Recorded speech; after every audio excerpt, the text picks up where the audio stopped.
and they lost. So I was trying to be quick. You'll have to. So I can just see. Make a few more steps.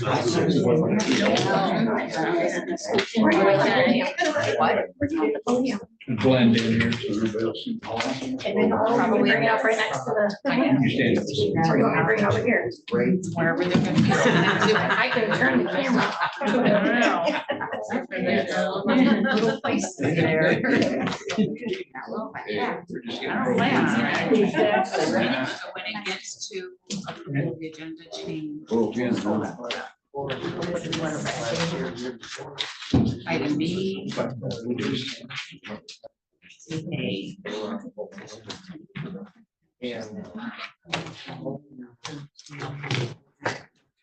I am also asking for a change in the minutes.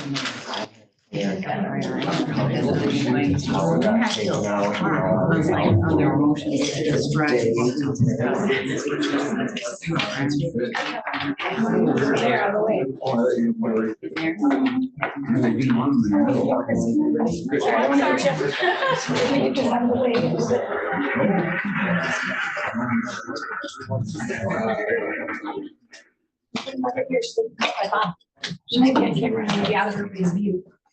That work?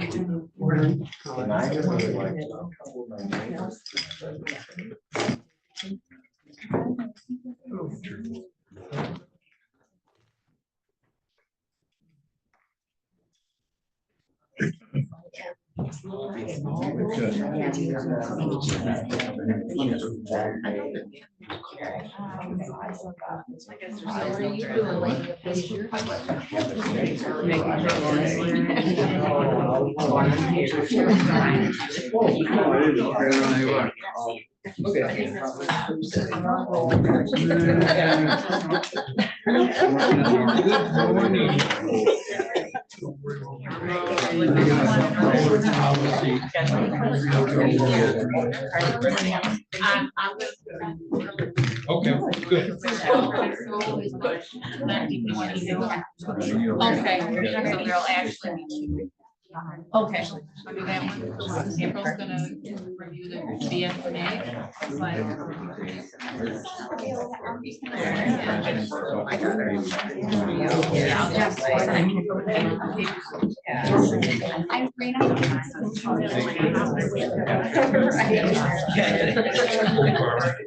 Yeah, that's good.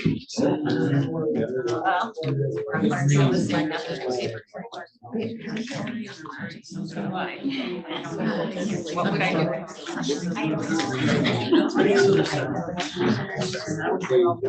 Yeah.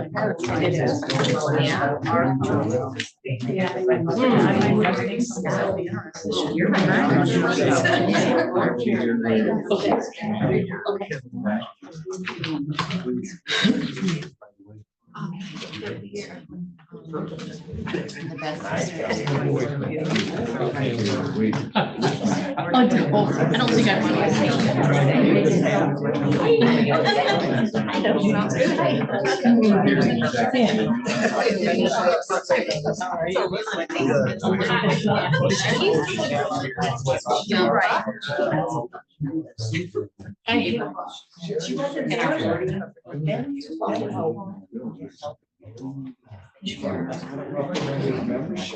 Yes, they did.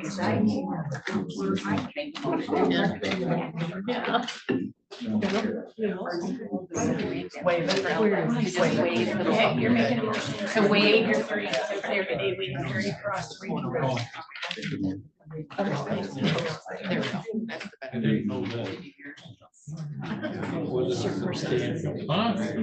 It was. I don't know. No.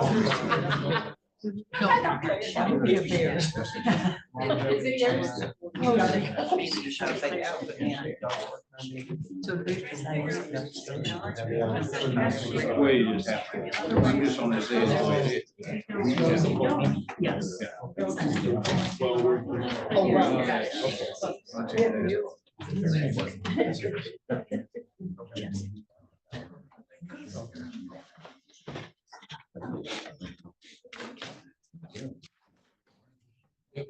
Oh, well. If you want to, I can. Okay, so write it down. I can- The owner's been found. If anybody wants to pass around, it might be easier that way.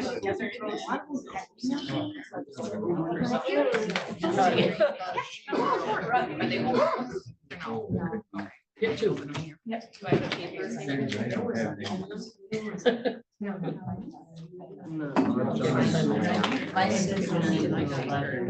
Well, do I, then I see. Well, do you want, if you could just grab me one, I can have it. I'll go get it. I got it. Where you going?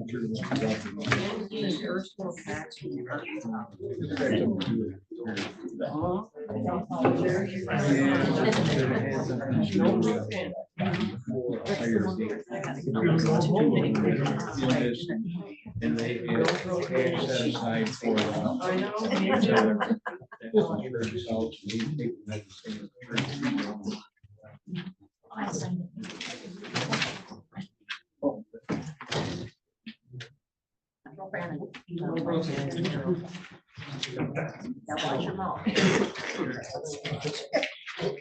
Yeah. Like we have to worry about that.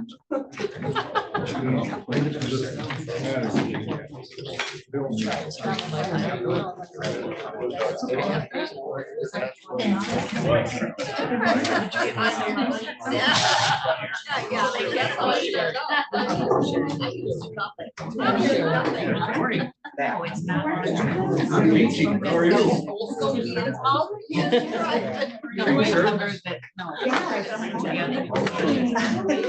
Talking about drawing a crowd, you guys want to go on it today? Dang, I should have. I should have brought them. You might want to lift that seat up. So it's. Yeah.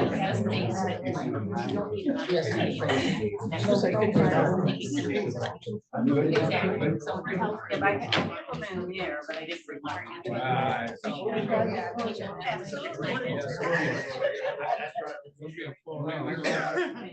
We might run out. Well, we're sitting here the last.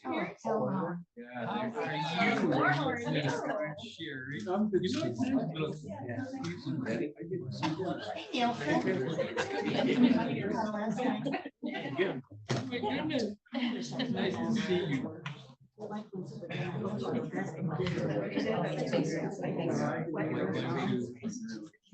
You know. I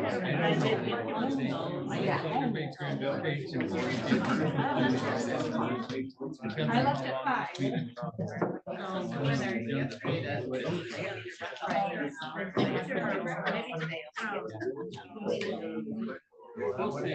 Oh, I see.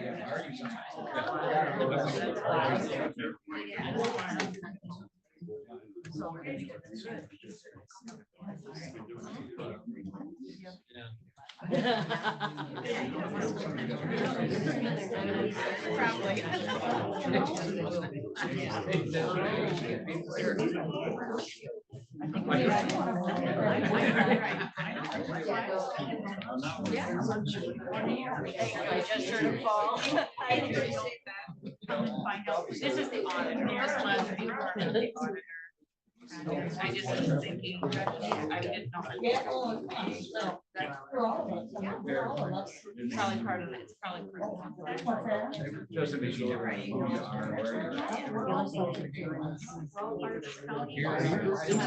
Absolutely. I did too.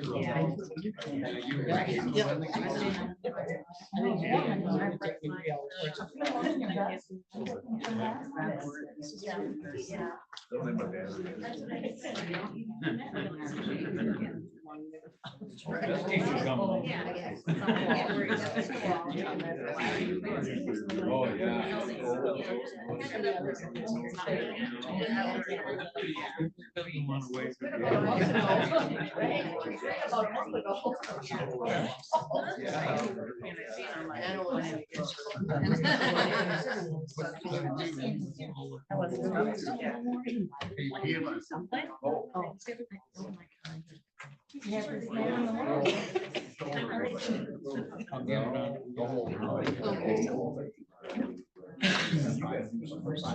In between.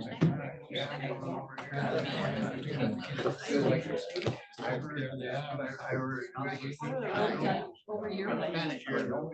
Yeah. Absolutely do. So I wasn't sure how they, this morning, they told me had like a weather alert or something until like 9 o'clock. So I kept looking outside. Well, I They told me it was icy or not. Yeah, when I looked, everything was dry. All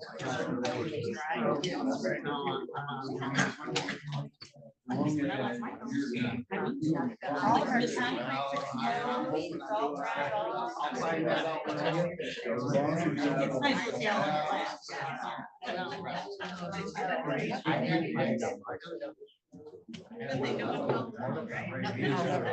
I'm at 4 of it.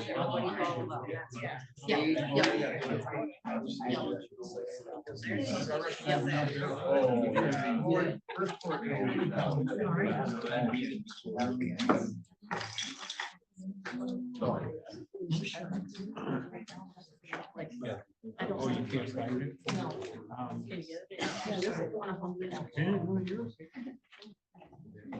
Dawn.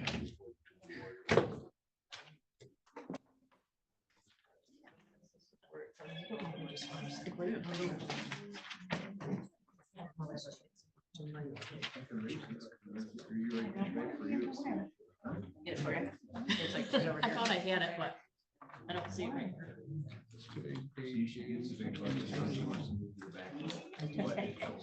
Are you ready, Larry? Are we ready? Well, we're a little early. Are we? Yeah, it's still not 9 o'clock. Oh, okay. I watch, I'll find it. I My have 8 computer's thank you. dying, but I have 3 minutes. You're right. Thank you. You're welcome. Just let me know when you're Just ready. saying. Will do. Nothing new. No. No, they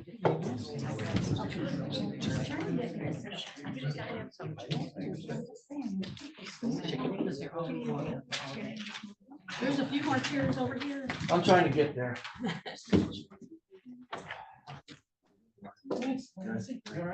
Here's a chair here.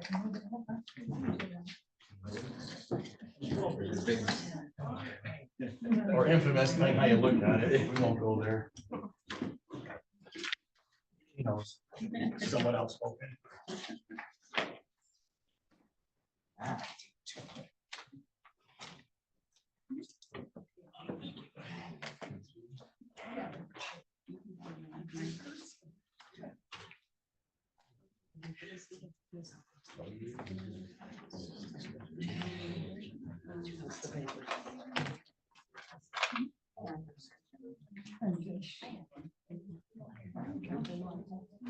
Anybody else not sign in?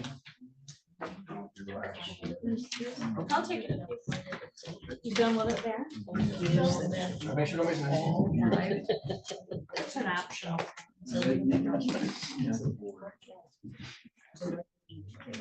Much to you for right now. Thank you.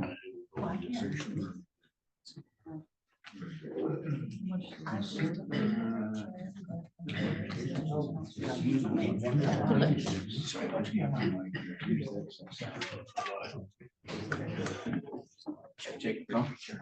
I'm doing good. I did. You could. You need help? I don't. I only got one. I might. It's 9 o'clock. Call to order, roll call, we're all here, Madam Clerk. Are you ready? You're ready? Okay. Roll call, we're all here. We're gonna stand for the pledge of allegiance. I pledge allegiance to the flag of the United States of America and to the republic for which it stands, one nation, under God, indivisible, with liberty and justice for all.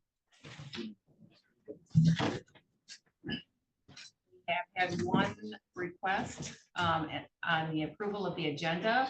We have been asked to change new business item B to the A position. So we would be moving Elbert Township ordinance update to the A position, and bids and salvage and fleet vehicles would be B. Can I make a motion? I'll make a motion to approve the amended agenda. I'll second that. All in favor, say yes. Yes. Opposed? Passed. All right. approval of minutes from February 13, 2025. I have a request. The minutes and as presented did not. The minutes as presented under the motion by LaRose, seconded by Different. Okay, so under new business, fourth paragraph. Okay. To continue to pause implementation of policy 713, I would like to ask that we add what that policy is. In fact, I will read it this morning. County of Montmorency offers group health insurance benefits to all eligible employees who have completed 30 days of employment on the first of the month following 30 days and their eligible dependents. Dependent coverage ends at the end of the month, the dependent turns 26. Health insurance benefits are described in detail in the county benefit handbook, which may be obtained from the controller's office. Your group health benefits are paid in part by the county. The remainder of the costs are paid by you through deductions from your paycheck. If your spouse has coverage from another source, they are not eligible for county health coverage. Benefits may be canceled or changed at the discretion of the county unless otherwise prohibited by law. Payment will be provided to any full-time employee in lieu of health insurance coverage in the amount not to exceed $125 per month, if that employee has an alternate source of coverage. This incentive payment will begin the first pay after the first of the month following 30 days of employment upon receipt of a waiver signed by the employee. The waiver is available on your employee navigator account or in the controller's office. If you or a dependent become ineligible for benefits due to a change in work hours or through a life event, or you leave employment with the organization, you may have the right to continue your health benefits under federal or state law. In such event, the organization will provide you with information about your rights to continue your benefit coverage. That is what policy 713, I would like it presented in the entirety in the minutes. Do I have a second? I'll support. All in favor, say yes. Yes. Yes. All opposed, say no. Passes. Madam Chair, I would like that document. I can add that as a document since it wasn't read into the minutes, but what I could do is then you need a continue copy of it? after policy 7.13, I could put C attached. That would be If that fine. would It be just acceptable. needs to be in there because this is called a stir in the county.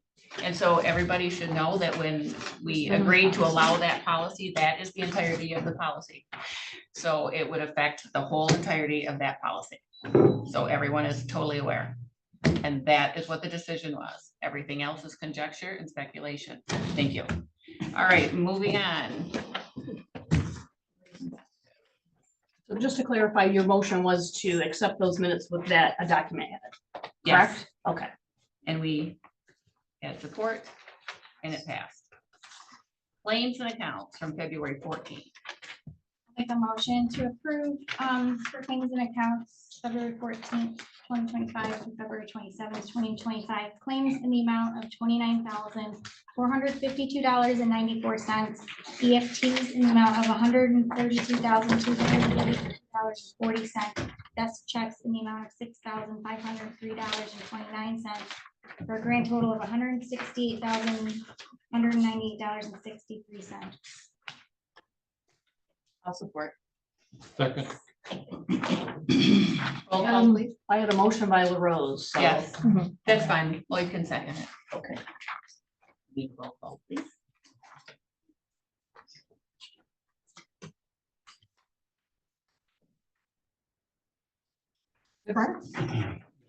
Rose, Yes.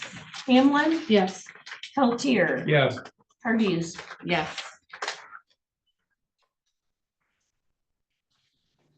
Limited public comment on agenda items only. These are 3-minute limited items per topic. So is there any public comment on the agenda items? One on 9B. Can you? Yes. Either standing or.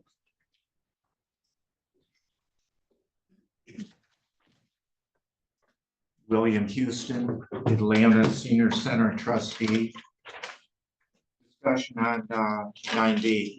When negotiating our site agreements last fall, we were told that if we did not sign, that there was a possibility of closure.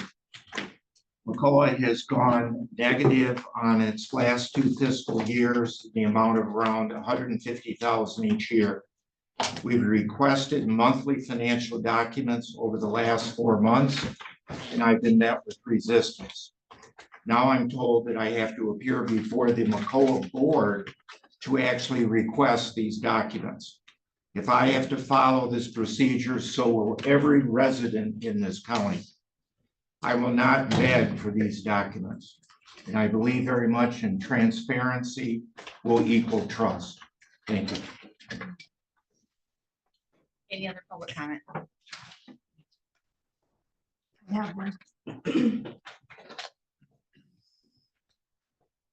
Which one is it pertaining to? I'm sorry, it's the same one that William just talked about on B. I'm Beverly Crawford. I am the director at McCullough, and I just want the board to know that I've given them every document they've asked for. And recently, none of our minutes or anything have been approved, so I cannot appoint them or post them until they are approved. So as for the financial documents, they've received all of them. I just wanted to clarify that. May I rebut that comment? 1 3-minute per topic, I'm sorry. Understood. Anyone else? On an agenda item? None. We're going to go to the new business, Albert Township. And the Albert Township Montmorency County, Michigan Ordinance 1/2025 is an ordinance to amend the Albert Township zoning ordinance concerning accommodation uses. I will just roughly go through it. It's changing things, bed and breakfast establishments, boarding, hotel, inn, motel. It's defining these things, short-term rentals. Tell me if I'm missing anything. Workforce housing, rural residential, amendment to 4.5.b, and amendment of section 4.7.b, single family, and a section 4.8.b, multifamily residential district allowances. And there's a section 6 and a section 7 and 8. The documentation is up here if anyone would like to see it. And 9 and 10. We have been asked as a board if we would like to review this. I'll make a motion to waive our 30-day period for review by the county board on the amendments to the Albert Township ordinance. Is there support? Any discussion? I just want to comment as a township resident, I did review the amendments and they make sense to me. I think they're very reasonable. Is there any other discussion? I would just let you know, so because we don't have an actual commission that reviews township ordinances, it has been standard practice that anytime a township is changing something like that, they come to you, give it to us, we waive our 30-day review, and then it goes back to the township to handle. So this is just the standard that we've been doing with all township ordinances, so everybody's aware. Thank you. Any other conversation? Hearing none. All in favor of waiving our 30 days, say aye. Aye. Aye. Any opposed, say no. Motion passes. Thank you. You're welcome.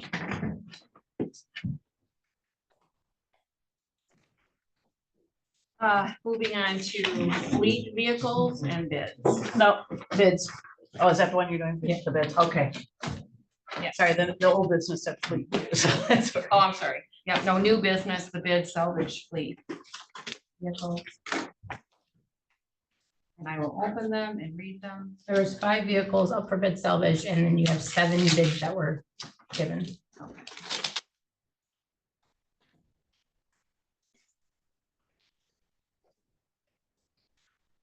You want me to state their name? Yeah. Okay. Jean Carr, the 2013 Ford Interceptor utility bin, and it's given here $1,055. The last 4 digits on the bid. 7869. And how was the last name spelled, please? or I guess Jean, is it Jean? Larry Carr, I saw it. Yeah. CARR. CAR. She said Jean, I didn't. Well, see it her was Larry. from, it was an email sent, Okay. but underneath she has written Lenny, so I'm assuming that's, Larry. or Larry, I'm sorry.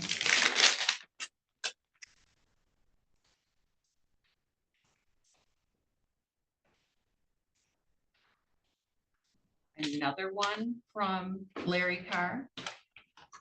And that is the 20, is that the same VIN number? Yeah, they sent two in and I think one was a higher bid. I think they came back with a higher bid. Oh, gotcha. on their Okay, own. yeah, I see that. $1,555 is that bid, and you're right, it's the same 7869 bid number.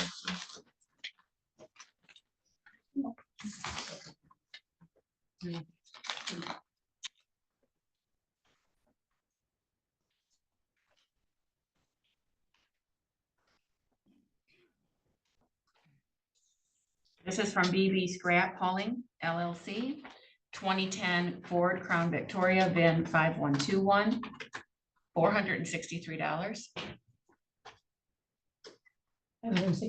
463. You said it was B and B or BB? BB Scrap. Okay. Hauling LLC. Okay, thank you. 2013 Ford Utility, VIN 6928, $52. 2013 Ford Sedan, VIN number 6230, $598. A 2017 Ford Utility, the VIN 7620, $304. The 2013 Ford Utility, VIN 7869, $547. That was 5 bids. Did you get that all? Yep. Okay.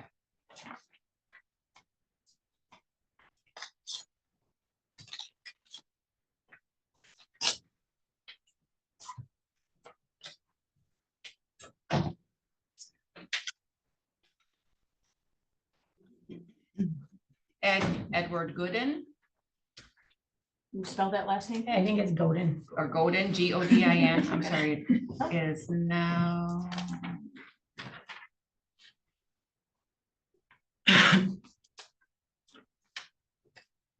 I'll just read it. I would like to make a bid of $300 each on all the vehicles that are in the auction. So it was, there's no bid number specified. 300 on all, on On each, each. for all 5, okay.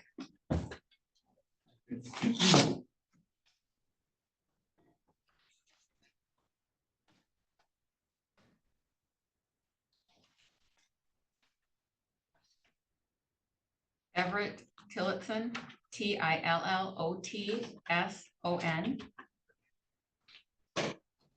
Hereby submit my bids for the following vehicles listed below.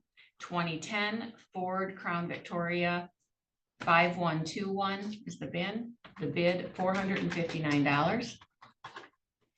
The 2013 Ford Interceptor Utility, VIN 6928, $412. The 2013 Ford Interceptor Sedan, I'm sorry, 6230, bid $412. You ready? Mhm. 2017 Ford Interceptor 7620, $412. 2013 Ford Interceptor Utility 7869, $412.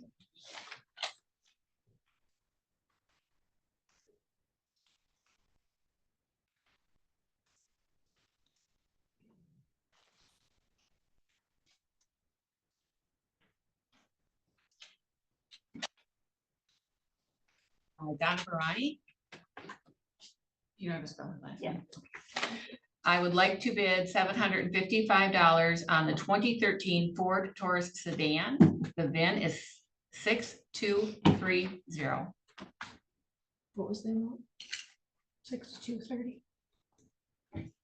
How much? 755, sorry. Yeah, $755.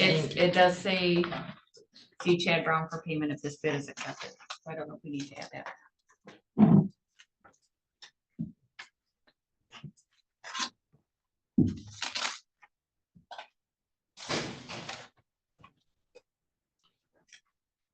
the final bid is. My bids for 3 of the vehicles are the 2010 Ford Crown Victoria VIN 5121. Who's this five, Mary? Paul Eickolt, EICKHOLT.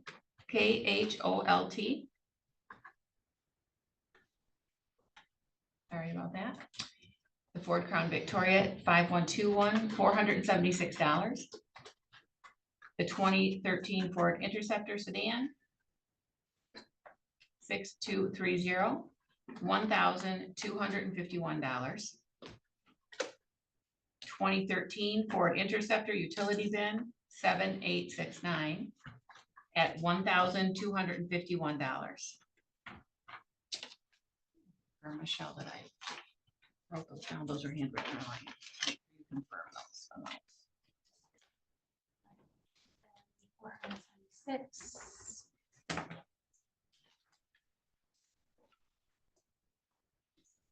Three zero, 1,251. 7869, 1,251. So how would you like us to proceed with? Okay, so I'll just read to you the VIN numbers and then who the highest bid was. Okay, Okay, so for the 2010 Ford Crown Vic, VIN number ending in 5121. The highest bid was Paul Eickolt for $476. Let me know when you're ready, Cheryl. So I don't.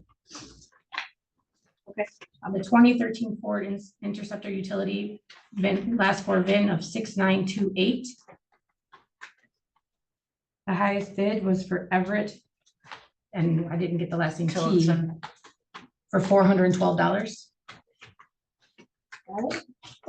2013 Ford Interceptor sedan, last 4 of the VIN 6230.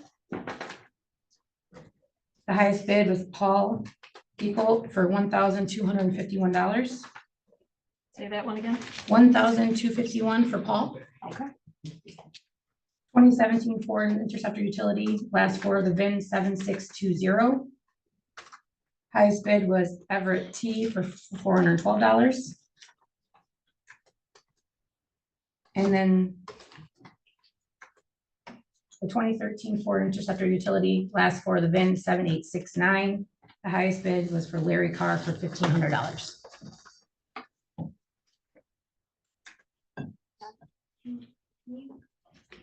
I thought I wrote down 1555.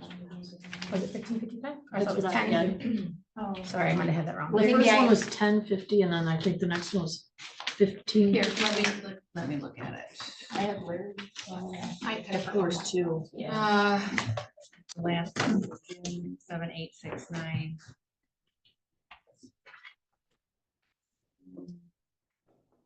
Oh, that's the one that he gave the second Yeah. bid. He increased it to $1,555. Well, the 1,555? Yes. Yeah, 15. Here, Michelle, you want to confirm that this is the original and then Yeah, you. looks like it's 1555. 1555. Correct. Sorry, I misheard you on that one. Okay. I'll maybe staple those together.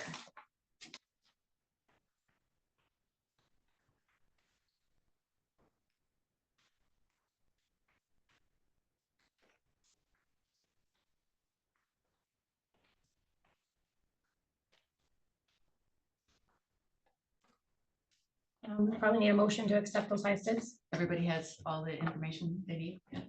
We need to do a separate motion for each bid. I don't think you need one. No, just one accepting the highest bid for all 5 vehicles, and she's got all the details, so. I'll make a motion that we accept the high bids on these vehicles. Second. We have a motion and support. Is there any discussion? Okay, since this is money, please a roll call.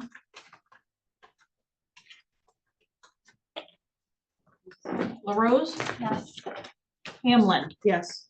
Peltier, Yes, Hardys, Yes. DeVrent. Yes. Bids have been accepted. We'll contact everybody today.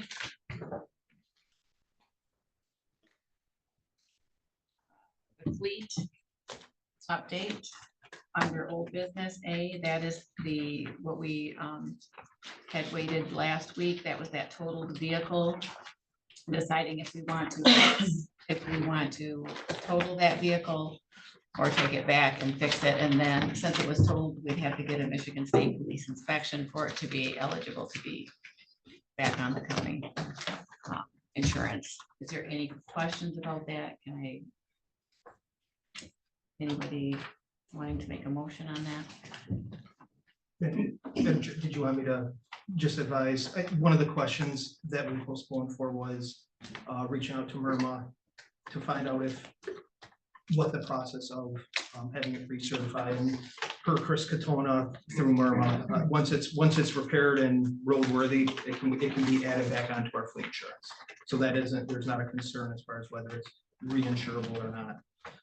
At FPS, I stated that what we would like to do is to move forward with having it repaired. The vehicle is outfitted. It only has 63,000 miles and a ton of life left under it. It's the right choice. There's approximately $900 difference between repair cost and what it would be if you were to just take a buyout and then you'd be purchasing a new vehicle. So the suggestion per the mechanic and everything we've looked at would be to just get it repaired. We'll get it over to Alpena more than likely and move forward with it. So I need a motion I'll make either to a- total or to keep. Sorry, I'm sorry. I'll make a motion to repair the vehicle. You have a motion and a second. Do we have any discussion? Whenever you get into a accident vehicle, once you start removing parts, you normally find a lot more damage that did not end up on the estimate when the appraiser came out and looked at it. So I understand from the outside looking at it, you can come up with a $900 difference. But I think this vehicle is going to cost a lot more to get repaired than what its actual value is. And one of the, having that discussion. I'm sorry, this is our discussion. I'm sorry, this is our discussion. I thought he was talking to me. I'm sorry, Chairperson. I think he's just giving a comment, are you not? Yep. I wonder if it's even been put up on a hoist and looked at. I know that the adjuster had came out and gave us a price. But I don't know, has it ever been taken in or been up on a? No, it has, hoist or we looked? haven't been able to hoist it yet. Having the mechanic look at it, it's our belief, and this goes to your point, Mr. Commissioner Peltier, is some of the work that was quoted or bid for repair, some of that can be completed through our mechanic. So our goal and hope is actually we're going to come in under that quoted price or claimed price that they're looking at. I was just gonna suggest if you're going to get it repaired, that you just put in the motion that you're in contingent upon like Plowman's inspecting the vehicle and giving you a thorough bid on what it's gonna cost to repair and then make a decision, because if they get it and actually tear it apart, I mean, insurance adjusters give you a roundabout amount, but when Plowman actually goes in and digs in, he might come up with a different number or something. And then maybe revisit if you think it's gonna be higher than that amount to repair it.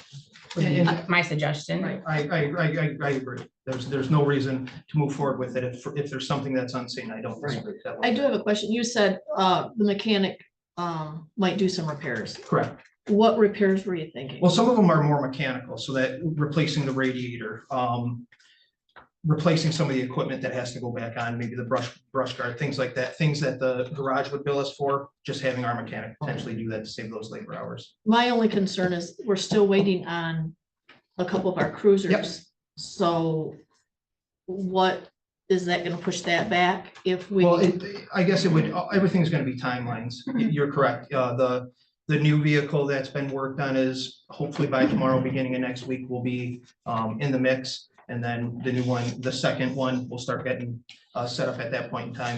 In the meantime, if this gets pushed over to whatever garage is gonna repair it, they'll be working on that. And then again, if we can offset some of the costs for putting equipment back on it to save some of that money, that's what we'll do. And when I had gone out over the weekend and I took someone out to look at a vehicle, it's not to do with the fleet or anything. I had just noticed that the garage was unlocked, lights on, and it was open, no one was there. I don't know if that happens a lot, but. Well, I just believe gonna you went on watch it. Friday, because I recall. I wasn't there on Friday. I went over the weekend. Oh, because I recall the mechanic saying that. Yeah. It stopped on Friday, so I don't. Yeah. If you want to touch base with me, I don't know. Okay, No, absolutely. that's fine. I not can normal. afterwards, The yeah. only time things do happen is if officers have low tires, things like that, we will fill tires, so. whether And it there goes- was a cruiser with a trailer, so they Oh. had backed in, so I don't know, but I was there for about a half hour, no one Could was have been, there, yeah, could have so, been snow patrol or something. yeah. But just to make note that we should really be careful, because if it's open, anyone can go in. Oh, certainly, yeah, and that's why we have it listed, like we talked about with the Yeah. restricted areas. Okay, Absolutely. thank you. I see no problem with it. There's a minor discrepancy if they find more damage. Not gonna amount to much likely, but if they find something that is related to damage that makes it undrivable, yeah, they shouldn't go forward with that.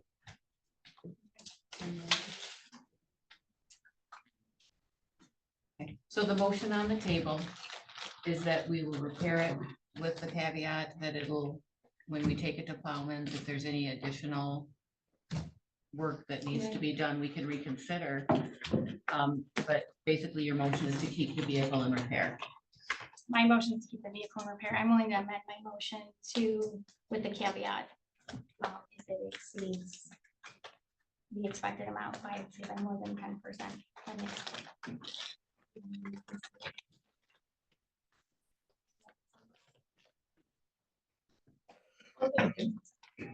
I'm just worried about the time issue, you know, it's setting in, we're still waiting on 2 other vehicles to get fixed.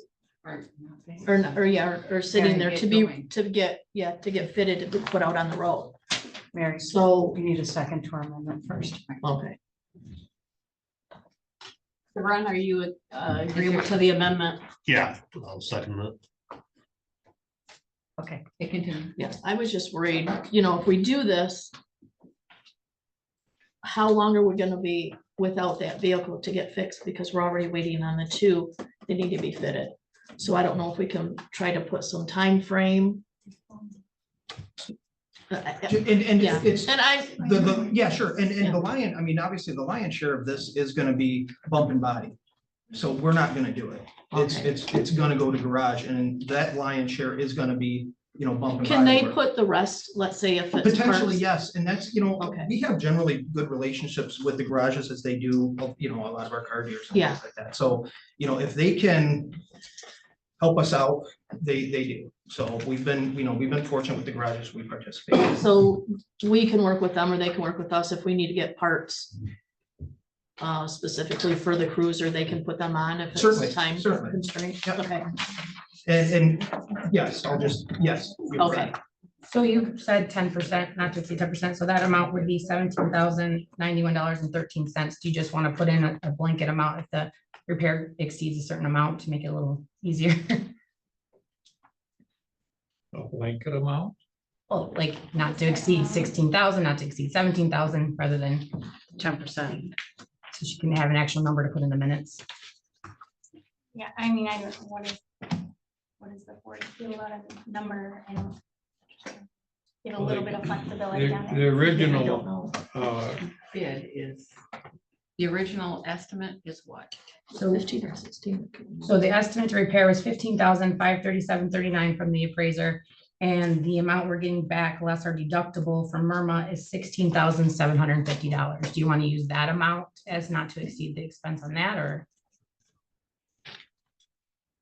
I don't know, I think you can go a little higher than that, because I mean, it's still gonna be a lot cheaper than buying a new patrol car.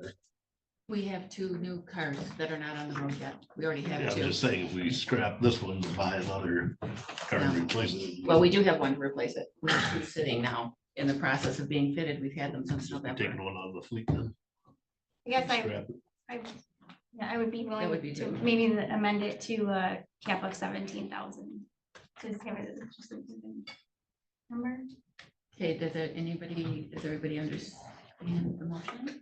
or we can keep, I'm here to discuss, so if I'm looking for some feedback, if Yeah. somebody feels differently, I'm open to hearing what your thoughts are on that cap.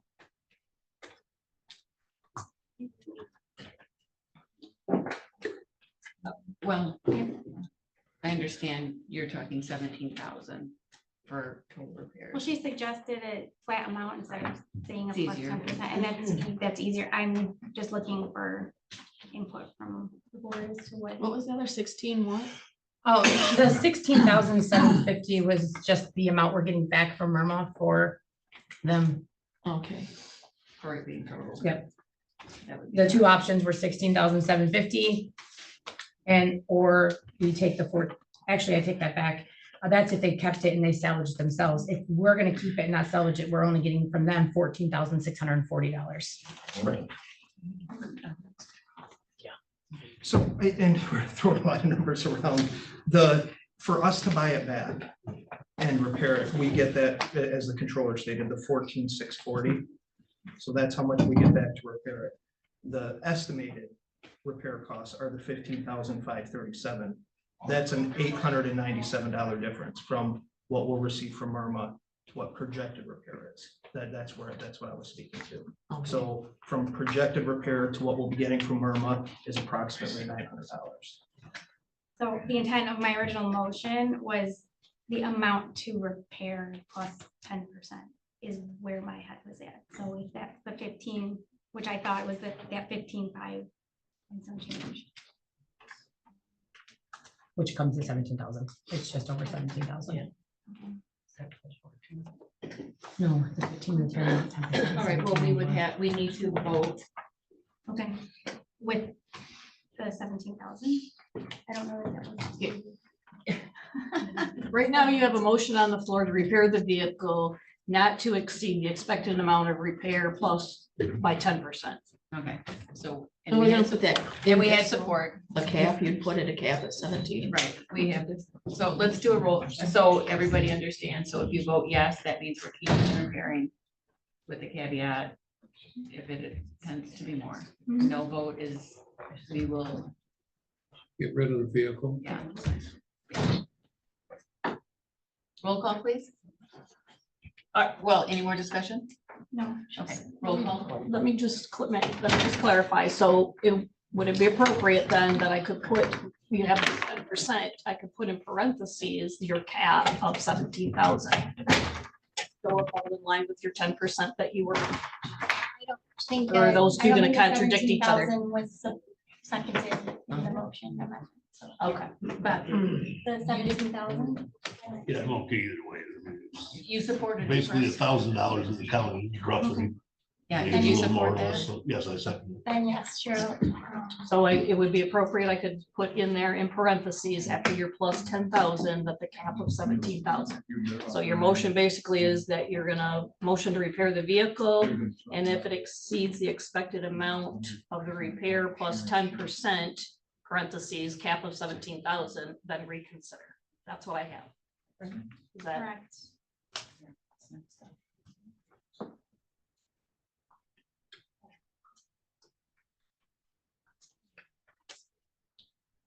Whenever you're ready, roll call. see, we start with Hamlin this time.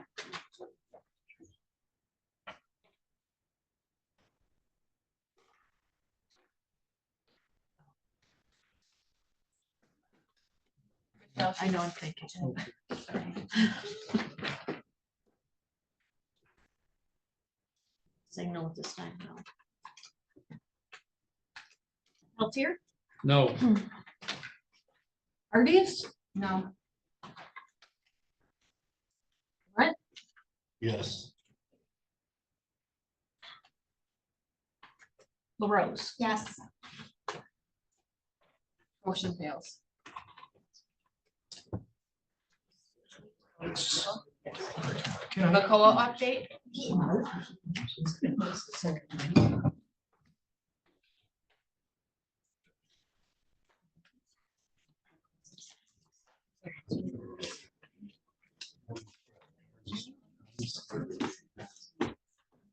So we received the bylaws, incorporation information from McCullough. We sent that over to the attorney along with, we asked for it from the library and from the landfill so that they could review all of our obligations for these. I have not gotten the final response back on what that is, so I don't have a final update on that yet. So as soon as I get that, I'll put it on the next agenda. Hopefully I will have it by then. So that's the library, the landfill, the Michigan. And the McCullough, yep, all of them. So they were reviewing, so they could tell us what our legal obligations are on those. By chance, when is the next board meeting for McCall when they're going to review their minutes? Does anybody know? It is the 20th of March as of right now, because a lot of the board members are out with COVID right now. It was supposed to be tonight. It was rescheduled last week, but more people got it, so. Okay, so we should have this information hopefully before that, Maybe share for the 13th. before that meeting, would be my thought, hopefully. Commissioner, Hardy, did you just say they're gonna give you new bylaws? No, they're reviewing the bylaws of those entities so that we can figure out what the county has powers over. If we can be assigning board members, if we should be assigning board members, what if we're supposed to be approving anything for them, that's what our attorney's reviewing. Review but not change. They're not changing, they're just reviewing them. Because back in their minutes, I think in 23, and I don't have the minutes with me, it's the legal counsel for McCullough said that their bylaws had to be approved by the McCullough board, and then also the board of commissioners. And that's what we're finding out if we actually have to. Really? Yeah. Not good. That's what we're seeking the legal counsel on. Understood what you're doing. The next step is county policies review. And I will start the policy review. The board, were you able to update Joyfree? I don't know if she received it. but I Or not. sent a Okay. response this All morning. right, so the board policies are going to be in the process of reviewing, and we have already passed an amendment that we're going to have them reviewed from a legal standpoint for the best practices as of 2025. And it'll be all of our policies, and I'm just going to read through this so it makes better sense. But we are wanting the attorney to review the policy book as a whole and separate notate points that are for elected, department, union, and or non-union to clear up any confusion in the policy book of what applies to what. The attorney already stated that this would be their intention. Attorneys would give the best practices for the county and county to review and then implement. They're also going to review the board rules with notes and updated information and get us a new set of rules incorporating proper language. Step increases and personal budgets need clarification on how and when to request updates. At the present time, we ask that that be done at the time of the budgeting in the fall when we do that process. Personnel budgets are purview of the Board of Commission and Controller and are adjusted per the Appropriations Act during that time when we approve that budget. These updates happen often within the parameters of the approved amount by the BOC for raises, insurance, deductions, employee turnover, and the Controller keeps them up to date. Additional funding needed for personal lines would be requested from the BOC, and any excess at the end of the year is put into the personal contingency fund or returned to the fund balance of special funds. A legal counsel policy was asked concerning if we should have a legal counsel policy, and we are asking that that be completed by our attorney at this time. It will show the flow of communication and how the information is to be handled. Corrections to language for department heads, elected officials will be updated. Addition of an evaluation policy will be added. A final instrument for handling the evaluation process needs to be decided on, and options were given for review prior. Policy notes need to be added to the special grandfathered groups where applicable, so there is no confusion. Health, dental, vision need to just say see benefits. Retirement health coverage and use of health care savings plans need to be updated properly in this policy. I've already mentioned that we are going to have to address that again. Decisions need to be made on these items. Designated staff for coding invoices is who a department head or elected official approves to do that task. And that is also defined in the Appropriation Act. when we get those, it doesn't mean that they are accepted when they're returned. We, as a board, still have to review them and accept them.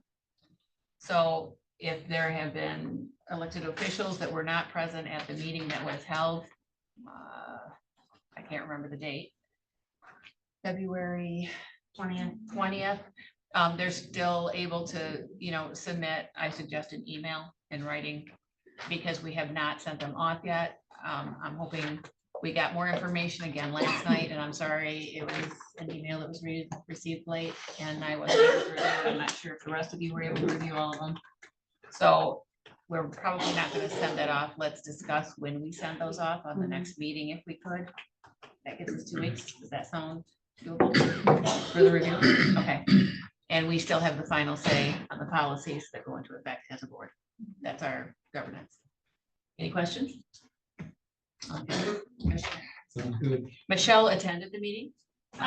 Yeah, so I was at the department heads meeting on the 20th, for part of it anyway, I could not stay for the whole thing, so I just put together some of my thoughts based on the things that I heard, which I can send to you guys, tie in with the rest of the comments. Regarding step increases, these are just my bullet points. Our policy needs clear and concise direction on when step increases occur, how to plan for them in the budget, and how to implement them. There was confusion among department heads. When I refer to department heads, I also mean elected officials. There was confusion as to whether the steps are to occur in January or on the anniversary date. The stated policy doesn't match current process according to the department heads. The department heads should coordinate with the controller at budget time to budget and plan for step increases in the coming year. However, multiple department heads stated that they are not allowed to modify the personnel budget in the budgeting process. There appears to be a miscommunication. Department heads also stated that they do not receive a breakdown of staff wages in the budget process or with the final budget. Therefore, it is difficult to prepare and track budgets. The controller should remind department heads at budgeting time that they can and should provide for step increases in the coming year. The county would budget for raises at budgeting time regardless of the time of implementation for the raises, whether it's January or anniversary date. Whatever our current policy is should be clarified to all unless the board is choosing to change it. Regarding legal counsel, we should have a clear policy regarding legal counsel. Some elected officials feel that they are not allowed to contact legal counsel directly. I'm not sure if this is true, but I do disagree with the idea that the controller needs to be the single point of contact, which is the impression of some. This can be inefficient, and important details may get lost in translation. Clarifying the current policy would be helpful.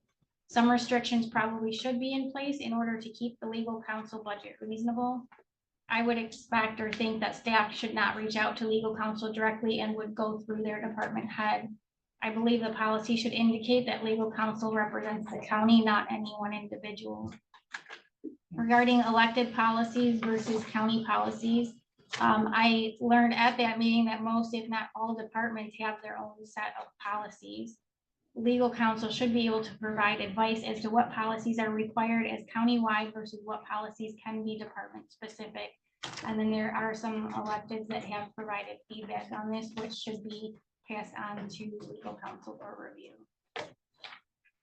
And I think we should, that's what we did. Yeah, some of that was Yeah. probably redundant, but I just figured I'd read that. No, thank you. You were present. That's good. So we can table that. Yeah, I just wanted to go over the few things that we did receive from the department heads that I just wanted to make notes on. One of the things that was brought up in the department head review was BSNA policy update for cloud version. And I just kind of wanted to give a brief history of how the users were implemented in that. So I'll read this. BSNA was implemented when Jean Klein was treasurer, and at the time we were using Pontum. Building department head BSNA, and Joe Stone, the building inspector, was named the main user since it was his program. I was working as the budget director at the time and worked with Jean and Joe during the conversion of Pontum to BSNA. When the conversion was completed, Joe and Jean were enterprise users, and I believe Kristen Sheedy was as well for a while to assist with court transitions. But she did not want to remain on as an enterprise user when asked by Joe. When Sherry became treasurer, she took over for Jean Klein as the user, and as controller, Joe and Sherry added me to the enterprise list since I was charged with keeping the system of accounts per statute. Sherry and I worked on the updated chart of accounts together, and I spearheaded the work with BSNA. when Joe left his position and said there was no need to replace him since the whole county was now using BSNA, since he was only on it because it was when he was the user of building department. Sharon and I discussed the cloud version, and when we converted, BSNA recommended only one enterprise user, and that was the controller, again, because of my responsibilities of keeping the GL numbers. The assistant controller is our backup in case of an emergency and the controller isn't available. Before 2025, this was established, but the policy hasn't been updated yet, which we updated. Just because we have a lot of public people here, Mhm. maybe explain what BSA actually is. Okay, so BSNA is our full system. It holds for assessing, general ledger, accounts payable, our payroll, our HR functions, building department for all the receipts and permitting that they do. So for each department has full access for a module for their specific module. So like for the treasurer, she's got full access to her like cash receipting because that's hers. Building department has full access to the building department. Equalization has full access to assessing, and we have full access to HR and payroll. We give access to all department heads to view in general ledger so that they can see invoices, check budget balances, run reports, and all that function. But to be an enterprise user, you have access to all of them, which means you would assign permissions to different people, and you can make you could make entries and make changes to the GL's chart of accounts. You could add chart of accounts. You could do. You're talking GL as general line. Yep. And we don't want just lines created or removed for whatever reason. There should be a specific reason why they're added or removed. And so that's how it's set up. So everybody has for their own module, full admin access, but then enterprise user, you have the rest. And I'll just give you a reason why. Oops. BSNA enterprise users can create GL lines and assign all authorities as needed. The main reason for removing the treasurer as an enterprise user is because they are the final approval authority for all banking transactions. Their signature is needed on all checks, and they have to approve all ACH transactions through the bank. The controller can't spend without treasurer approval. If the treasurer had full access to BSNA, there would be no checks and balances for activity that can be done. A check could be entered, adjusted, printed, and signed without any other authority. This is a huge liability for the county, so the controller does not receive any funds in their office or make any deposits, so there's a check on all of that activity. So that was why when we changed it, when we did the cloud conversion, they said just have one. Sherry said, no, don't put myself on there. You be the main enterprise user.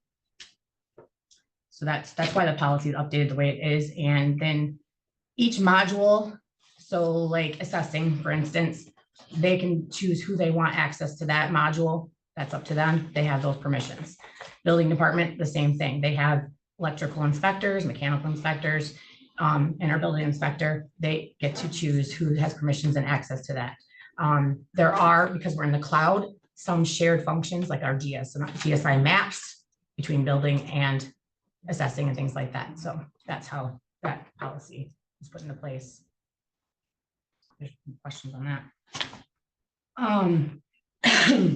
We had cash receipting policies, and then the purchasing and credit card policies were brought up with the department heads.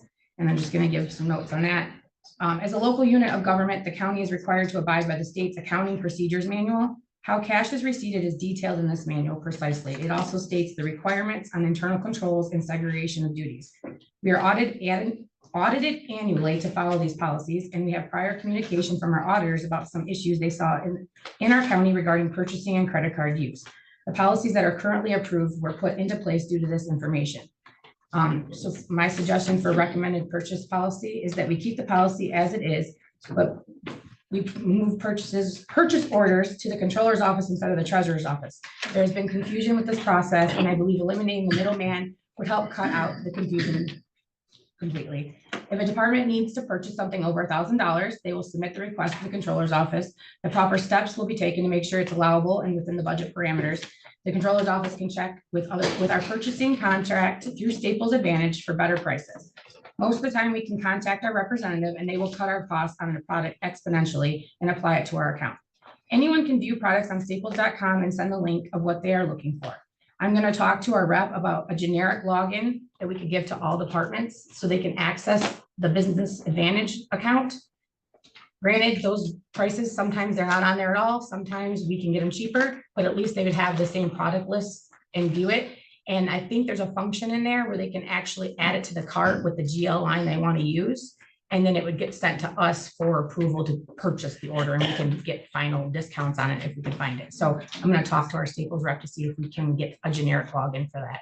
I don't know if we can just use one login or if each department's gonna have a separate one, but we'll see what we can get set up. So maybe that's something that we could, if you get that information by the next meeting, we'll have more information on them. Yep. I just looked at that. If Staples can't be used, we resort to Amazon, and if that is not available, we would seek other options. The treasurer's office receipts the money, so we should be handling this process anyway. For the credit card policy, we keep the policy as it is, but move that back to the controller's office, again, for efficiency and to get rid of any confusion that is occurring. Instead of having to come to the office, they can email their credit card request to the controller's office, and once all parameters are confirmed, a virtual card number could be emailed back to the department to make the purchase. The virtual card number would be a one-time use, so there's no risk of it being saved or used inappropriately. This would be an easier process for all involved. Credit cards should not be leaving the premises again. This is a policy that was put in place after our audit letter was received. The claims policy needs to be updated with the proper signing changes. It was discussed that we would look into electronic signatures for checks. BSNA was contacted to work on this, but there's no way to stop a check from being printed with both signatures. The only option BSNA said they have is to notify the user whose signature is used once a check is printed, but no actual safety that makes the controller and or treasurer approve a batch of checks for printing. I believe this is a huge liability for the county to implement. I would request we stay with handwritten signatures for security. There's never a significant amount of checks that are printed. It also noted in the accounts procedures manual that checks should not be returned to the originating office for distribution. I did reach out to Lindsay and we talked about trying to add our signatures. And our thought was that BSNA should have some kind of setting in there that when checks are ready to get printed, it would come to me, I would hit approve, and then it would go to her to hit approve. But BSNA says that's not the case. They just print. And then all we get is a notification saying it's printed. And I don't like that. I don't think that's a good, I don't think that's No just, check and balance. yeah, there's no way to review a check or review an invoice that's getting paid to make sure it's the right information at all. Right. We also brought up was contracts and grant policies. The auditor communication also touched on the subject and was part of making sure we're not legally obligated to anything without having the proper authority. And then travel reimbursement is also touched on the accounting procedures manual. And you guys all have the accounting procedures manual in your binders that you're given. And I also provided you a letter from the auditors that stated the things that we are talking about. So, Well, and I also, in conversation with Michelle LaRose, I also offered her the attorney's letter from September 7th, 2023. So I'm thinking Lloyd has it. Michelle, if you would like it, Bob, if you would like a copy of this as well, that explains some of this as well. And we have this chapter 4. I'm not sure. I gave it to Michelle LaRose, but again, Bob, Michelle, Lloyd, if you'd like a copy of this, it's the chapter 4 cash receiving procedures that comes from the accounting procedures manual for local units of government. That's available. Yeah, so when we have our audits, we're made sure that we're following the accounting procedures manual. That's part of the audit function. And we have to follow the uniform chart of accounts and we have to do the uniform budget manual. So all 3 of those documents are in your guys' binders. And that's a lot of the policies. We don't have to have specific policies because we are required to follow them pretty explicitly. Which is the policy as well. I know in the past, like each office can handle their transmittals differently. That's up to their office. And the treasurer can put a policy together on how she wants them received in her office. That I know prior treasurers have done the same thing where they wanted it done a certain way. They had a policy on how they wanted to receive that transmittal, but the actual handling of the cash itself is actually detailed in the accounting procedures manual. Is there any further questions about any of those policies? I'd like to thank April for that explanation. It's good to know the checks and balances that we have in place. And this is the software that we're using to control the money and the assets. Tabling that, and that's going to be part of the policy. Further discussion, right? Well, this is part of the policies that, yes, will be reviewed by the lawyers, and if April can find the other information about it, we can do like a single credit card. Some of these things we would like to send to the lawyer. I know there's a lot of outstanding issues that we haven't come to a consensus on among a lot of the people and departments that need Right. to be reviewed further. Well, yes and no, because that's one of the reasons we're sending it to the lawyers for best practices. That is one of the reasons, because we might have, an opinion on how we want it done, but we want their opinion on how it safeguards the county money, the county assets, so it's We being send it done. out to the lawyer, they give us their opinion on best practices, then it comes back to us. If we want to make changes, we make the changes and get it sent back to the lawyer again. No, this, it's a big process. It's a big process because we want them to look at everything and divide things. Not divide things, but know what applies to, for example, the department head. What's applicable to the county in general. There's a lot of things that are going into that. I think it'd be a good idea if we're gonna table, or if you want to talk about it today, is the policies that are more pertinent to just the county itself, like how you want the credit card, the purchasing, BSNA, those kinds of things. I think you guys should decide on how you want it to look and then have it reviewed by the attorneys. And then they can review the book in itself to break it up, like what's affected by what's elected, what's not. That makes sense. Like, because you don't want to What I send would it. Like to see is Yeah, you don't want to some send, consensus Before it goes. before it goes out, instead of just, yeah, not the, have the discussion of which department wants this and which department doesn't want that after it's already been to the lawyer. We might end up with something that's totally different that needs to go back to the lawyer as far as I'm Is concerned. it something, April, that you can, those specific policies that you've mentioned? Because like I said, we got information last night and I did not have time to review it. So- With the specific input from those different, I think that they presented a policy they like to see. We have the attorney policy getting done by the attorney. But the other policy that they presented, and then I can put our current policy in front of you along with another suggestion that we might have. And then you guys can review and make a choice on which one you want to put to the attorney. based off the questions that they've. That work? Yeah, and based Plenty off. of time to do this too. There is no deadline. You already have. this in Right, hand. right. Yeah. You have to hurry up and get it done. No, and it's gonna be a lot of information to absorb. Yeah, just looked over some of the proposed changes and there's hundreds and hundreds of them. Exactly. Question. So. Yes, Just a suggestion that if, rather than putting it at just the board level, because the original intent of getting together department heads and officials is because many of these policies put forth by the Board of Commissioners affects multiple departments. We have already met at the department head and elected official level. So I would suggest, since you plan on tabling it, that we, or the board forms a subcommittee so that we as elected officials and department heads are still equally giving our input. It's hard for you as the board to interpret maybe what we put together as a group. So I would suggest a subcommittee so that the elected officials and the board is working together in harmony.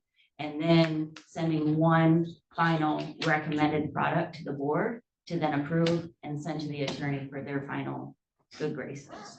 It just seems like the proper chain to me. do we want to do it by committee or do all of us want to participate in that review? I think we should all participate in that. Yeah, as long as everybody's getting together and being able to express their opinions on how they want it to come out. Look, And we have, yeah, like I said, we got some other suggestions that we can get printed and presented. We do have what was presented. I think that came out Monday and Tuesday. We received the ones from the actual meeting that they already had. Ma'am, would you Just mind do it in- speaking up, please, so we don't have. Okay, oh, I'm we're sorry. missing half the conversation you guys are saying. Yes. Nobody knows what you're saying. Sorry, we're talking about the committee, if we want to have a subcommittee with only two, possibly one or two commissioners represented, or if we want to have all five of us represented to discuss those policies in conjunction with what the department's heads had suggested. And I'm just asking this is something that the board wants to entertain, having a subcommittee, or if everyone wants to participate in the discussion. We would be discussing at some point, but do we all want to review those policies?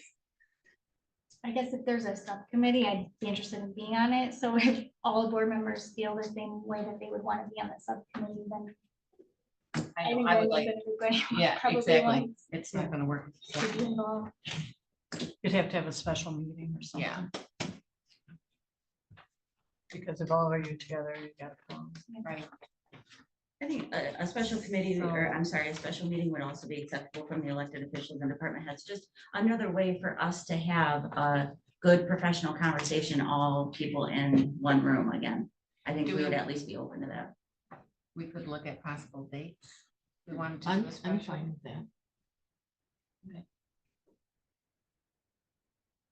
So You need to amend the motion that we're tabling this until we can form a special. We didn't have a committee. motion. There was no motion. There was no Yeah, motion on it. it's Okay, I not thought much. there was already a motion to Oh, table the. No, not at this point.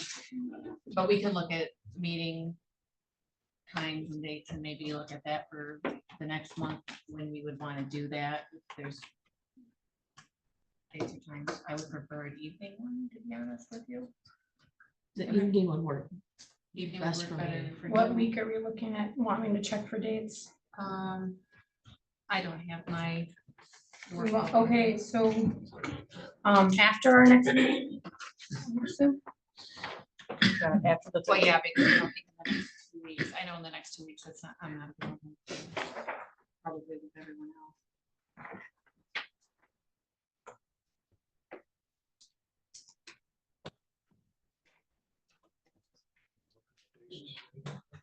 Well, why don't we just have everybody look at calendars and then we can set the special meeting at the March 13th board meeting. Do you want to just send an email and maybe give us some options? I can get with Cheryl to find out when she's available. Yeah, that would make, I mean, that makes sense to me, rather than Okay. looking at it right this second. Yeah. If I don't have Yeah. everything in front of me. So like maybe even, I'm just thinking even the 17th, like maybe a Monday, like on a Monday or a Okay, Wednesday or something like that. Monday the When 17th. would it work for you? Would prefer the end of the week, I'll make like on a Thursday? Or maybe like a Thursday, okay. the 20th or something. We can make work. All right, we'll get with Cheryl to see when she's available that week and we'll do an evening meeting. What week were you looking at? Week of the 17th, she said? Maybe towards the end to accommodate. Towards the end of the 17th. Like a Maybe like, Thursday, maybe like the 20th or the 21st or something like that. I'm fine with that. Yeah. I've got I don't 20th and think I have any 21st challenge. open, so. I could probably do that. So towards the end of that week, towards the end of that week, April. Yeah, that week's pretty clear, so. Yeah, we'll look at dates and get the time. Okay. I mean, it'll probably be like 6 o'clock, like we've That would be been fine. doing, and we'll just pick a date. And I'll send an email out.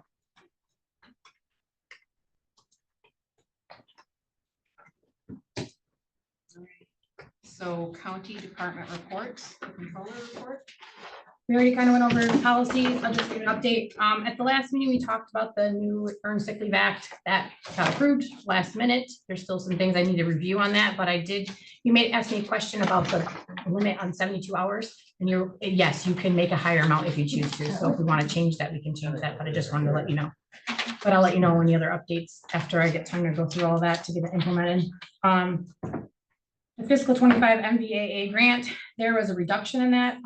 When they got all the grants finalized for fiscal 24, they realized the surplus that they had was a little less than they thought. So we usually get a $50,000 grant, and then any surplus they have from the years before gets divvied up among the counties. And so we were supposed to get $59,596. That's been cut by $6,428. So we're only getting $53,168 for What fiscal is- 25. What is that particular? That's for the grant? Veterans Office. In general. Yep. It pays the salaries of our VSOs. MERS update. I met with Tony at MERS to review all of our plans. He's gonna be sending us information and case studies on the healthcare savings plan so that you guys can have more information on it and how it's been implemented in other counties. I have an education workshop set up with Leah from MERS to meet with employees on the retirement plans already. That's gonna be on March 25th. She just had to reschedule that. So I'm gonna send an email out to all the employees to let them know she will be here. in the boardroom so she can meet with them, go over their individual plans, talk about the healthcare savings plan, give them any information and let them ask questions. Tony's gonna come and talk about the plans as well with the board, so you have a better understanding. He was happy to hear that we are using the retirement health funding vehicle and that we have that huge amount of money set aside to work on the OPEB liability we have. He's excited to work with us moving forward with the healthcare savings plan for other employees. Just some other updates, reminder that our audit is going to be starting on site April 30th. Materials Management Plan Committee updates from meeting attendees. I know they had a meeting last Friday, the 14th. And one of the questions that came up after the meeting, Cheryl had asked me about per diems because she's an elected official already receiving a salary. I reached out to Kristen from the recycling that's doing the big MMP committee and asked her if they had any legal opinion on that for all their other elected officials, and she really had not reached out for that. So I went back to our attorney and asked, and because the MMP committees require you to assign an elected official, she can get both a per diem and a mileage reimbursement for these committees because the MMP committee will pay it, not us personally. Right, they pay the per diem. and Even though it's mileage. money we've given them, but it's still, they can pay that. So that was the attorney's response for that. That's both. the So we're mileage- submitting to them. Yes, Okay, we already did, didn't we? Give them our we money. give them money. She means like they attend those meetings, those reimbursement sheets go to that committee and they're gonna pay from the local agreement That was my Yep. understanding Yep. of how that was gonna work. and you can receive it. Good. Open enrollment's done. And I sent email about if you guys wanted to add, so you guys don't have health insurance. You get, as commissioners, you get group life insurance of $15,000. You don't get the short-term disability, long-term disability, you just get the life insurance. And then you have the option, if you would like to buy a standalone dental or vision plan to pay out of pocket, that's your guys' choice. I know we have a commissioner that does that, and the rest of you have not, did not sign up for it, but that's the enrollment that you guys had to go through. We already talked about the vehicle, and then just an update that the adult use marijuana distributions are coming in for fiscal 24. The amount is $58,228.66. It's slightly less than what we budgeted for, which was $59,086.35.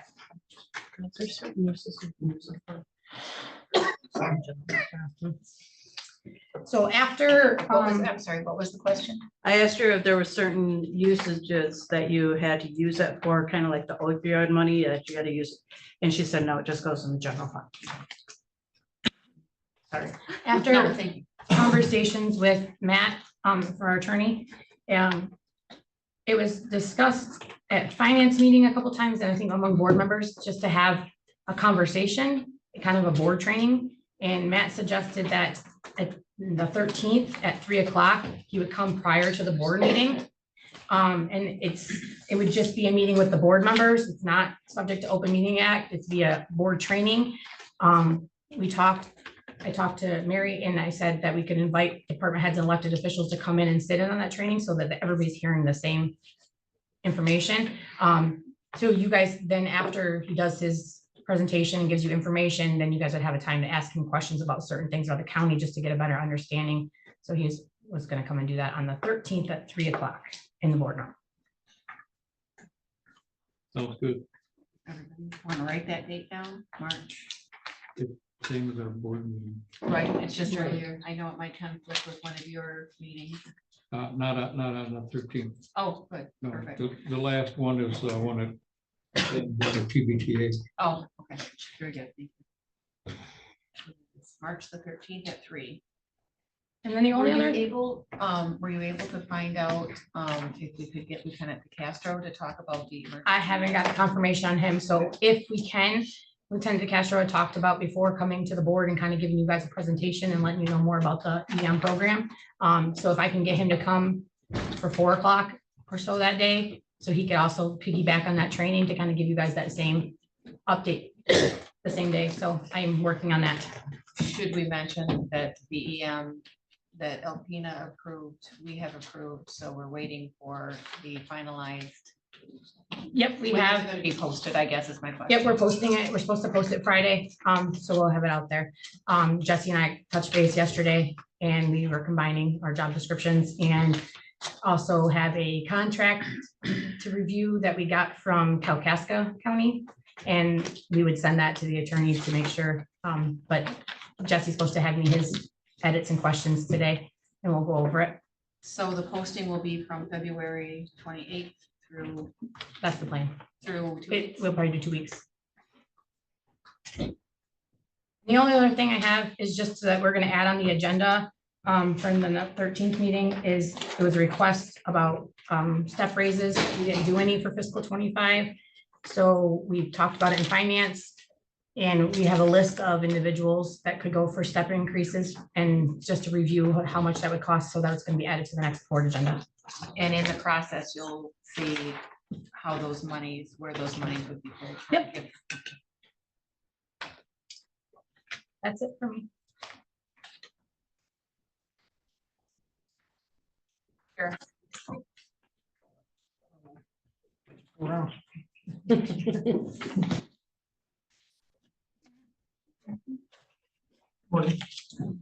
Just real quick to circle back to the vehicle. We, correct me if I'm wrong, the decision of this board is to scrap the crashed vehicle. Is that correct? Okay. Two things, I guess. We keep discussing saving money and to Commissioner Hamlin's point about trying to ensure that we're getting vehicles in a timely manner. This decision doesn't accomplish either of those. It's going to cost more money, and I'd only imagine it's going to take longer. There's absolutely zero reason to get rid of this vehicle. If you go to that $17,000 mark, we're talking, I believe the difference was $2,500 or something approximately there. And we have an outfitted vehicle that's going to a garage to get repaired and come back. There's zero reason to get rid of this vehicle. What we're suggesting is getting over $16,000 to rip every piece of equipment out of it to purchase a brand new vehicle. It makes no sense to me as the sheriff, to the mechanic, to at least two board members, and in an effort of trying to save money, because that's what we keep wanting to do, is be fiscally responsible. This accomplishes neither of those. And I don't understand. First of all, and I guess I'd leave it there. Again, I don't want, I'm going to suggest a reconsider, but this goes back to the conversations we keep having about operational autonomy. Yes, these things we're talking about, they are county assets. That's a known thing, but that's the control of the fleet is the purview of the sheriff as well. And for me to make a decision that I know is wrong just doesn't make any sense to me. It isn't the correct choice for the fleet that the sheriff office has, for that vehicle that was purchased by millage money. It makes no sense to spend over $30,000 more to do whatever. And again, we still are having conversations about the fleet program that I am not in support of. 100%. We have two vehicles, let's sit on it. The next vehicle we buy, let's buy it. Let's do an actual 5-year, 7-year study and see what it looks like. But I guess what I'm asking is this decision on the vehicle makes no sense. To get our vehicle, again, to get our vehicle sooner and to save our taxpayers money. It does neither. Amen.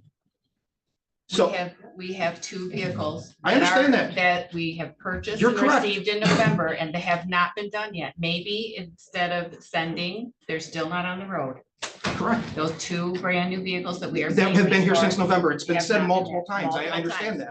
that. So you are not down vehicles, get them on the road. If he's not able to get them on the road, then why not, instead of sending that to Plowman, find an outfitter and outfit the other ones through a. What you different keep looking, department. I don't make me understand how that advances the fleet and saves our county money. It does neither. What you're saying is because you've had this car since November and because it's taken till the end of February, which again, like Mr. Peltier and I have talked, yes, that the setting up a vehicle takes time. There's no doubt. And maybe it's something we want to look at paying somebody to do because it's not free. All that aside, it still doesn't accomplish the goal we're trying to do. Get a vehicle as soon as we can, essentially for as cheap as we can. That's the goal. And yes, I am down a vehicle because that vehicle is crashed. You and Commissioner LaRose walked the parking lot. I showed you where vehicles are. You have a vehicle that goes down. We have one more car here. You're down another vehicle. Now you have no fleet vehicles.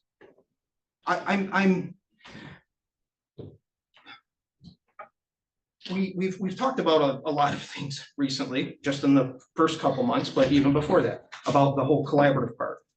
I'm not making this request because somehow it benefits me. It benefits my office when I can serve these people. That's all I'm doing. I want to save as much money as I can to provide the best service. The decision the board made today does neither of those. And I'm urging you to reconsider that decision. And if you don't reconsider it, then I have to figure something out. But I'm asking the board with all due respect to consider it. I'm not doing it for no other reason than to serve. It saves money, it gets our vehicle sooner. And I just wanted to also, I guess, is that something the board's willing to at least consider? I don't know if I have to like pull you. I'm at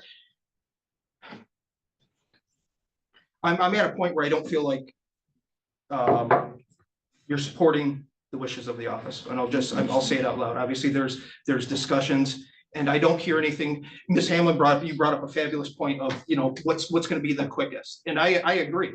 I understand. And I know you I'm were on the right fence. there. I And I understand, am, ma'am. and I'm not attacking, and I'm not singling people out. My thing is, I'm just worried about vehicle setting and getting them out. Sure, Yes, and that's my I issue. 100 appreciate that. It's a Yes. very valid point. It is. And again, to speak to that, this is going to be our least expensive to the county, and it is going to get our vehicle on the road sooner.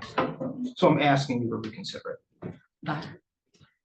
I personally think it's a really bad decision because we're scrapping a serviceable patrol car that could potentially have another 5 years of usage out of it because the county don't want to pay an additional $1,000 to have it repaired. That's what it comes down to. Yeah. I have a question. Thank you. Yes. So I was wondering, would it be possible for Bernie to put it on the hoist and have somebody from Plowman's or someone come and investigate it to look to see if they could give us a better estimate?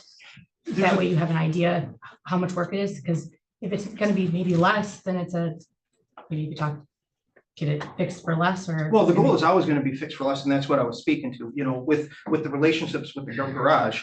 They're, just because they have the $15,000 bill, if they can do things and they can work with our mechanic to cut those costs, they always do. And as far as putting it on the hoist, that's something I'd have to talk to the mechanic about. One, I know right now the vehicle is immobile because of the radiator and front end damage. So that's one thing we were talking about is having, and this is to your point, Commissioner Peltier, he was going to put that radiator in. Well, that takes that chunk from the body shop away. He's doing that. He puts in the new radiator. Now that job's complete, and it wouldn't be billable hours from the. That's why I was wondering if you could get like a detailed estimate to bring. Well, I'm not going to speak to that because I don't know. And to say, have a Plowman's rep or whoever we end up using come over and do that. Again, our mechanic will do everything in his power to save. He is a taxpayer in this county money, and he has his entire career. That is all he wants to do. So this recommendation is not just from me. It is from the mechanic as well. If for some obscene reason, and to the controller's point, if for some reason the vehicle, it's determined that, nope, this capitulating modulator is broken, it's $8,000. Well, then we're not going to go down that road, and we'll sell it and we'll move forward. But there is no indication or evidence that anything like that. It's a lot of expensive metal and plastic right now. Yes, there's some internal things, but overall, it's a lot of body work. So again, it is my recommendation as the sheriff and as the county mechanic that's far more intelligent on this stuff than I am, that this is 100% a serviceable vehicle. And this would be the most serviceable and cheapest route to go. Well, the unknown is it still has to pass an inspection even after we would still have to do an MSP inspection, and we don't have a crystal ball, so we can't say for fact it will be. So, and what is our fleet size right now? Well, you have 12. What's our fleet size and what is in What our we need to- appropriations for fleet? what are you, when you say fleet size, are you talking for officers? I'm or I'm talking for the deputy. Are you- Deputy For pool. the Are deputy. you talking to me? Well, do you have the numbers? Well, I because don't- we I have don't- 2 brand new vehicles that are not on the road yet, but are here That's- and available. As soon as they get on the road, they will be available. That's correct. The fact that they're not available in part was we didn't order them road ready, which was an option and we didn't take. No, we ordered them road ready. We just didn't have them upfitted. We were able to upfit them. That's correct. within With the- price, with and the we chose charge. not to. So let's put that out for 14 honesty's is what sake. we're currently have. Pardon? 14 deputy vehicles. That are currently on the road? Does that count the 2? No, that includes the two. That leased includes ones. the 2. Okay. Yep. And how And one many of- deputies do we have that need, You have that are 13. having road vehicles? You have 13. And you have 1 vehicle that's crashed right now. And again, with new vehicles coming online, the idea is retiring and looking at the retiring of those vehicles that are higher in mileage. Right, because we had asked that that be done back in November. We had a motion and it was approved in Well, you November. can't retire vehicles when you don't have them back on the road. There's so Okay, much. I'm just well, saying. Madam Let's Chair, just- we're talking about like this thing over here, and I'm talking about what, right now, we have a vehicle that can simply be repaired and put back on the road sooner than ordering a new vehicle and stripping every piece of equipment and et cetera out of it. So the fleet size, we can talk about that when vehicles are online and a broke car is fixed. We've had that conversation many times. I agree. Keep a vehicle that has 60,000 miles versus retiring one of the 200,000 mile vehicles. So you get rid of this car, then you gotta keep one of those vehicles that have 200,000 miles on it. If we were to get this fixed. And we can keep it under our 17. Would you be willing to retire a vehicle that's 200 some thousand or Well, whatever? I guess all I say, we absolutely work towards retiring vehicles because I don't want to keep a vehicle beyond its Because as it serviceable is, life. we'll have, if we do that, we would have this one and then the 2 that we're still So- waiting on. So here's, We get and plenty. I'm sorry for interrupting you. I'm not gonna say yes, but I'm gonna say yes. Our goal is as we rotate vehicles in, we're rotating exhausted vehicles out. That is general practice. So to your point, yes, that's always the constant goal. Bring vehicles in, rotate vehicles out. I mean, that's kind of the attrition, how that would work. Now, previously, we've utilized a lot of our expired or our non-patrol vehicles. It became a marine vehicle. It got handed down to the equalization department. So that's how we've kind of, rather than selling, they stayed in our government use. So now, obviously, everybody has their own vehicles. So when we get to points where the vehicle's exhausted, the fleet's at an appropriate level, then yes, absolutely, we want to get rid of them. We don't want to keep them. They don't do anything for us. So to your point, yes, we want to rotate vehicles out as new vehicles come in. Okay, another question I have. If we were to table this, do you think we could? We've already made a motion. Okay. Okay.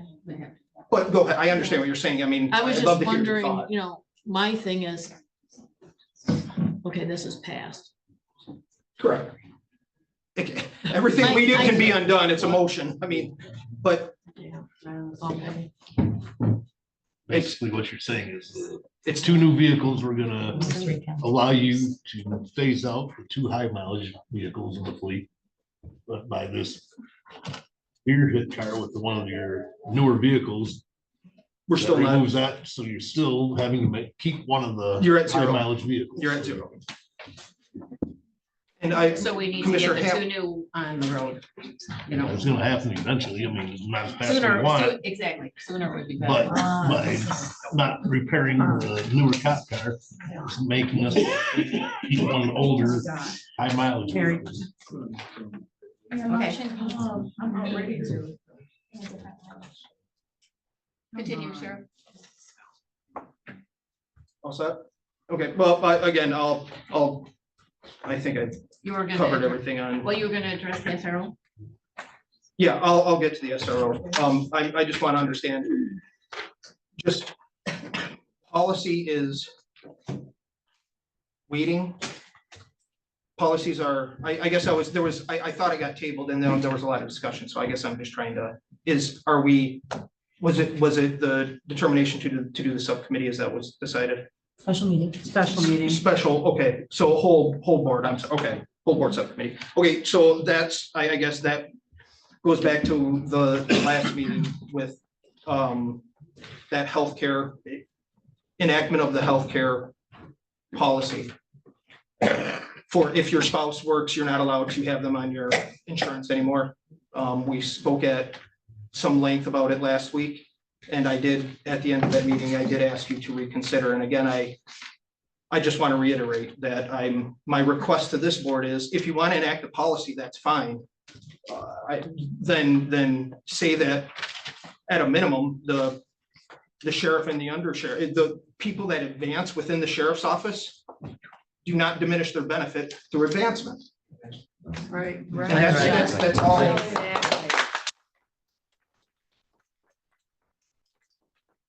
I understand the fiscal responsibilities and quite frankly, I'd love for this county to get to a point where we offer family insurance for everybody, because I think that is the right thing to do. And I know we're small and we're not rich, but that would be the great place. We're not there, and maybe we can get there. But at this point in time, you're making a decision on longstanding individuals. And I don't understand it. And I'll, perception is all I can take from it when there's legitimately only the two individuals that are affected by this decision. So if it's honoring your employees and honoring the individuals that serve the community, at a minimum, you can keep your policy in place and in your book, because quite frankly, there isn't going to be too many on the non-union side. But if you make that protection, at least within the sheriff's office, it gives those individuals, again, planning for after me, it gives those individuals the knowledge that they're not going to lose when they promote, or if they decide to become an undersheriff, or they decide to become a sheriff. That isn't good succession. And it's not, I mean, professionally, it doesn't make sense to lose a benefit when you advance or you decide to take on a leadership role like that. You shouldn't lose. And that's what the decision was with enforcing this policy. So again, I on this issue as well, I'm still asking you to reconsider. If you don't want to change your policy, I completely understand that. What I'd ask you to do is at least protect the individuals in the sheriff's office that are advancing, so that they don't lose something as well. Because this is, again, my opinion, but this is a wrong decision for people that have served for over 20 years. Yes.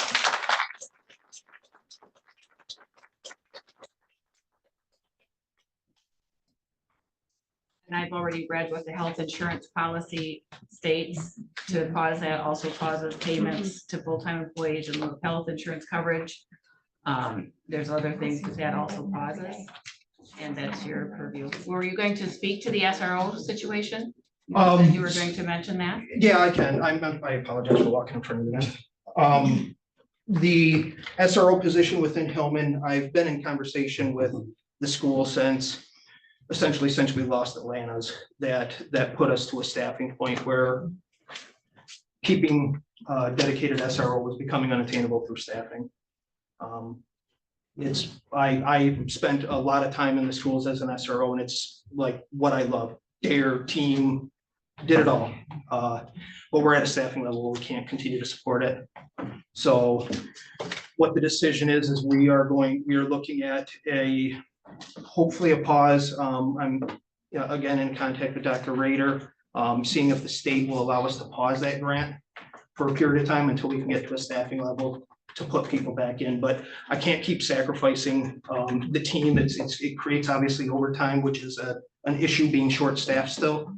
So in doing so, it would be removing that dedicated SRO to get another person back on the road to serve and support that 24-hour coverage. But again, supporting the schools 100%. I mean, back when I did it, we never had the dedicated SRO. You bounce around from school to school, and it essentially will just be that. It's just going to be impressing and ensuring that that's a priority to the team. So that's what we're supposed to do. Yes. Yeah, and as a commissioner that voted for the SRO, I'm sorry that's not able to be filled. I am too. And Lord willing, again, we're, as I said, we're at 11. We have the 3 open positions still.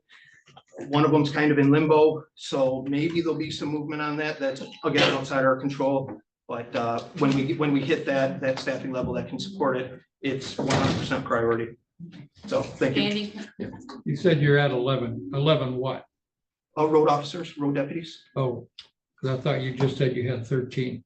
That's the undersheriff and I, when we were talking vehicles. So including myself and the undersheriff, there'd be 13 M-Cols. But as far as we talk, just general complaint, uniform service. So if you're down to 11 and you have vehicles for 14, Mhm. where are those other 3 vehicles? 2 are new, 1 is crashed. The 14 didn't include. the Yeah, but first you one. had vehicles that they were road ready, they were ready for a deputy, you didn't have a deputy put into them. And that's when we ordered these other vehicles. Lloyd, come on down to the office. I'll show you all. the fleet. Yeah, I'll show you I'm the here. We have, I mean, again, Commissioner LaRose and Commissioner Hardis came to the office. I can, every officer that lives within the county, which currently our entire team resides within Montmorency County, they live and work here. So every officer within the county, within the sheriff's office has a take-home vehicle, including the undersheriff and I. And there is 2 vehicles that are new, and there is at least 1 fleet vehicle that we always try to maintain. And that's for all the reasons we were talking about at the parking lot. A car deer crash, somebody's vehicle needs service. You know, the computers aren't talking to each other at the station, et cetera, et cetera, et cetera. So to always have that 1 vehicle at a minimum is a requirement, just so you have a good rotation and you always have vehicles serviceable. You know, you have situations like the Blue Lake Fire. I mean, for those days, we had every officer working they were panning off. So I don't know if that answered, but please feel free to come down and we can literally walk you and show you, you know, the cars in the lot. We have our special use vehicles that's assigned to snowmobile, our special use vehicle that's assigned to marine, and those are attached to each of those special implements, trailers. that's in addition. Correct. Correct. I'm off it.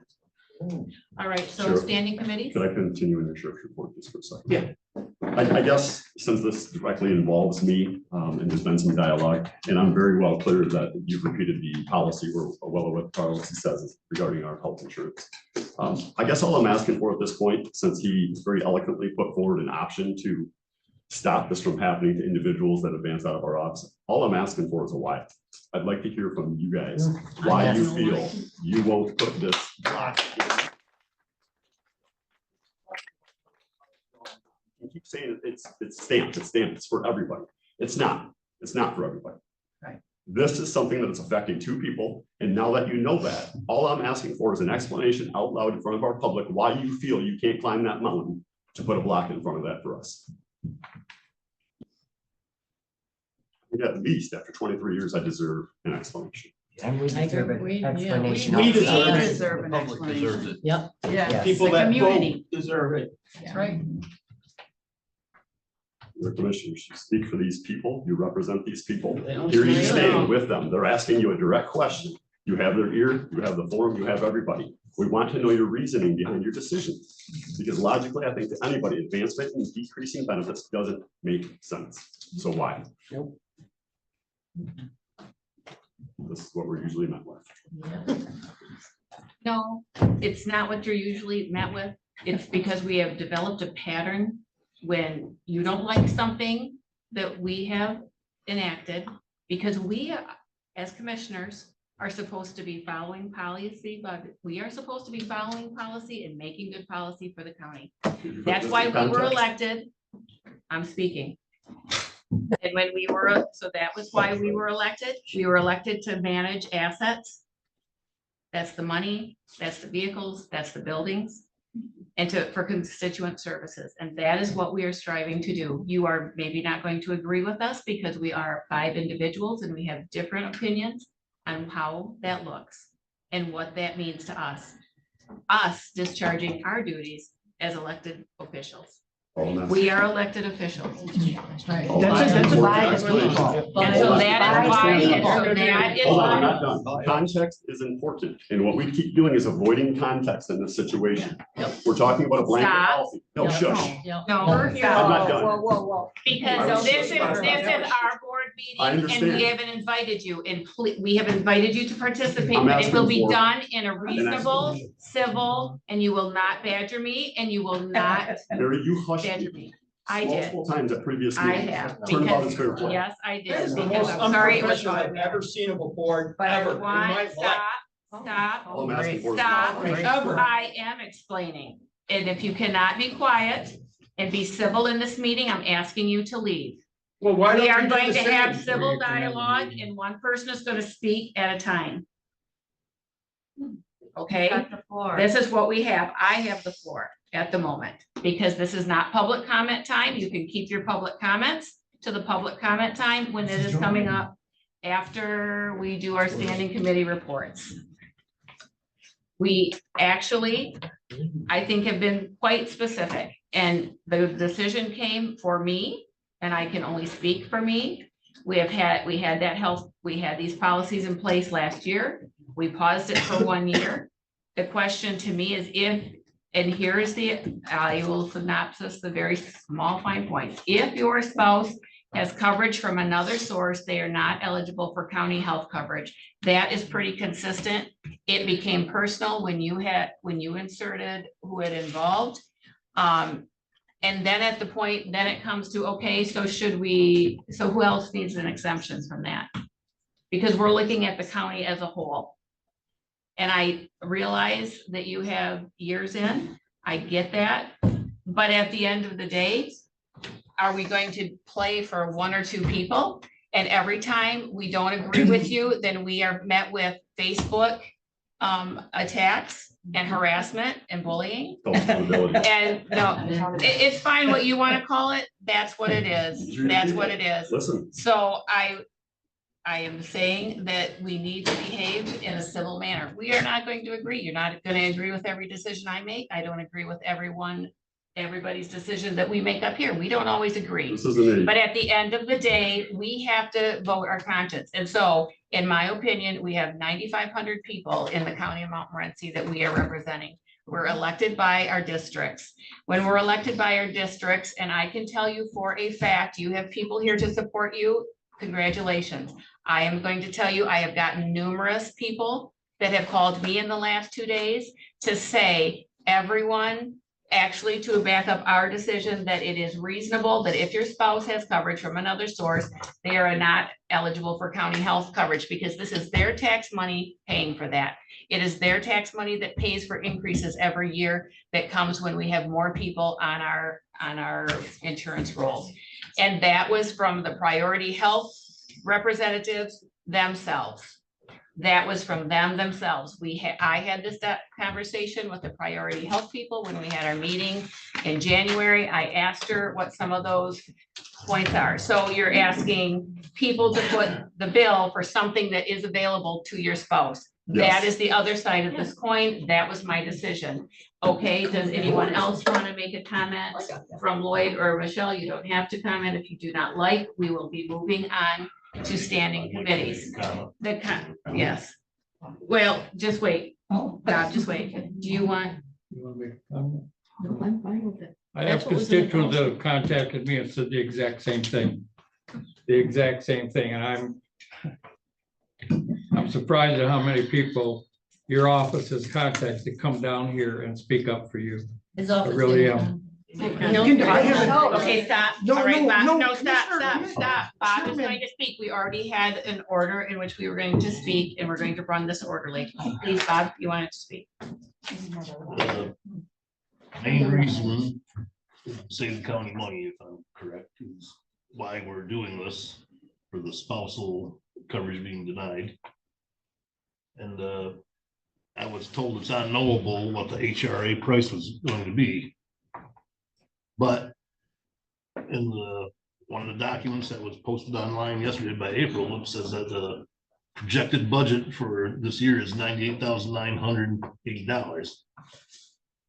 And there's 41 employable employees that are getting insurance. And you divide that by the 98,000, it's like 2,400 per person is what the HRA is costing the county, is the way I see it. And it's really not that big of an increase, in my opinion, to cause all this uproar and to deny two employees in particular. Could be more in the future if some are not under that, but it just seems like a high price to pay for a little bit of outlay of money from the county to cause all this trouble. Okay, I Sandy personally like to committee. revisit that at some Okay. point myself. I can respect that there are differing opinions of this board, and it's fine. I do agree with concerns about succession planning, so my hope is that as a board, and whether it's the sheriff or any department, I've been in positions where succession planning is very challenging and there isn't a lot to move forward to, and it can cause a lot of issues within a department when I worked at the county a few years back. So I can understand that concern, and I hope as a board, perhaps we can think through individually and then collectively some way to maybe look at addressing issues and concerns relating to succession planning, whatever that might be. Absolutely, April, that would be fine. That would be absolutely fine to put that on our schedule. Can I have a comment? Yes. It was a conversation I had with an officer, and we have a health coalition that got formed just recently this year to kind of go over and review policies for health plans. And that was set up with the union. We finally got that group together. Now that we have that group established, I was suggesting that like come July, we should dig deep into our plans to see what we could change. Because we have not changed the employee portion, that like $10 co-pays, the deductible of $250 per person for an employee. We haven't changed any of that in years. So maybe we can reevaluate some of those things and find ways to save money on HRA and utilization costs. So we don't see those 20% increases in our plans, and possibly come up with a new plan that could offer better coverage to all of our employees for their families. Including family. And yes. And that would be a good process. I mean, And that could we have be- time to finally go over and do that, since our plan started March 1st. No, we can't change it for this year, but come the summer, we can have our insurance agents give us a bunch of options to go through to help bring those HRA costs down, so that we're not seeing those huge increases for premiums every year. And that succession planning can be part of that. Yeah, because 20%, I mean, if you make a plan in the policy that you're gonna do insurance coverage for everybody, even if you're taking the HRA cost and pushing it on to the employee a little bit, because right now we do a hard cap, which means we only make them pay 80% or 20% of the premium, while we cover all the rest of the plan. If we went straight 80-20% for our plan instead of choosing the hard cap, you could take that cost of the HRA that's for each individual, and you can increase the premium each person's gonna pay, but they're gonna help cut that cost for the county side of it for the HRA, because they're picking up that extra cost. So there's ways that we could go through and do that, and I would suggest that we do that with this health coalition now that it's established, so we can actually come up with some options that would be. That would be a Just, good plan to put on the minute. I echo exactly what the controller said.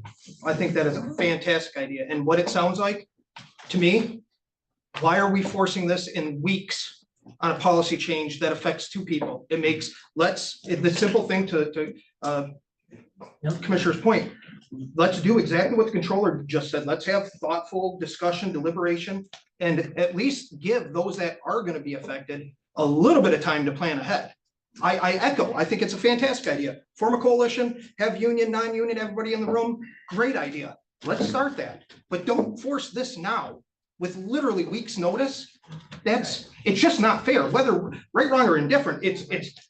Again, maybe I'm being selfish, but I think that's a fantastic plan. So again, push pause. I think Commissioner LaRose said that, why don't we not enforce that for this year? I think was her initial proposal or motion. Just do that one thing. Say, we are going to push pause on this decision until we can do exactly what you are agreeing to do right now. And at least then we have 300 or, 4 or 6 months to sit down and actually think about it and look at it and who are we affecting and et cetera. That's a great idea. Just do that, but at least include that right now is what I would ask. Another option that you could do, because I know this is a hot topic and nobody was trying to single out anybody. I know a lot of things were out saying about vendetta and it's not the case. It was a policy put in place that got implemented. There's other places that do the spousal exclusions, so if they have coverage elsewhere, but you also could add to the policy that if your spouse is covered somewhere else, they can pay additional to have them insured on your plan. So if you wanted to, you could add in our policy that if they want to keep their spouse on our plan, then they're going to pay extra for that so that it helps cut that HRA and increases costs that we're going to see, but they can still stay on the same plan. It's cheaper for them and cheaper for us. So there is, that is an option. You could add that and say, Is that an option that you could work up the figures for? Is it if you, based on a if you percentage? guys want to make a motion to do that, then we can have our, agents work on a rate and increase the rate that they'd pay to add their spouse back to their plan. I'd like to add a motion. I haven't finished open enrollment. It doesn't start till 3/1. I'm literally gonna be working on all that today and tomorrow. I would like to add a motion to do that. Okay. What does that mean for me today? So again, this is, I can't echo enough. I think we're making leaps and bounds. I think this conversation is fantastic, and if only it happened 5 months ago. This is fantastic. This is exactly what we should be doing. Exactly. So just push pause. We have a motion. Yes. I second it. So right now we're in the conversation phase. I interrupted. I would like What's to- the motion? I know you speak up a little. Michelle made, go ahead, Michelle. Yes, I made a motion to postpone it for now or whatever, and so that you can look into.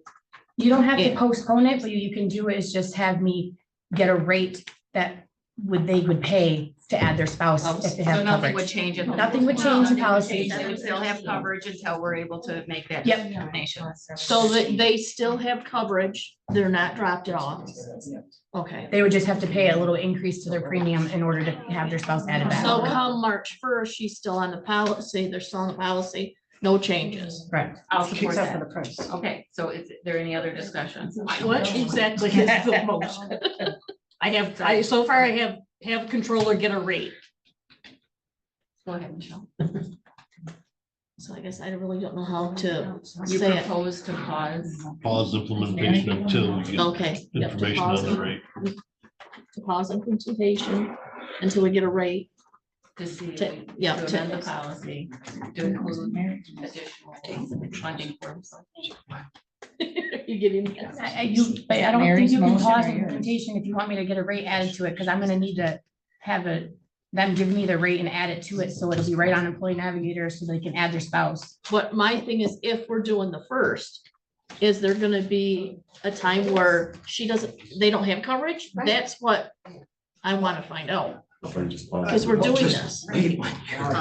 Just pause. That's my thing. I mean, I know because they said pause and then we can't pause, so that's what I wanna clarify.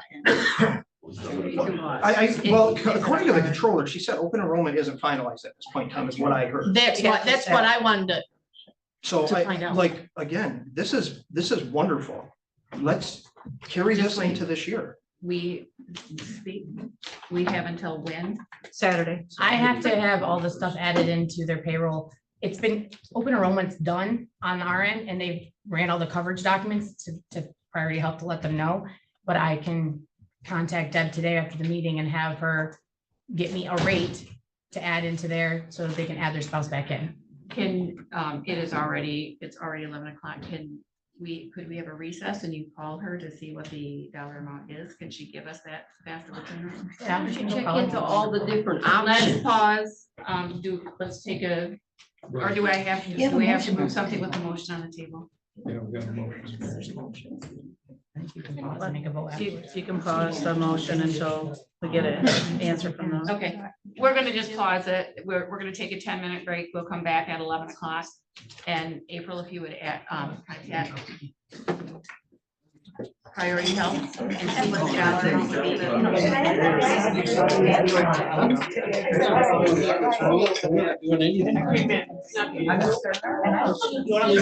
Brave. Yeah, I did. I know. I'm- So when you say 25%. I didn't mean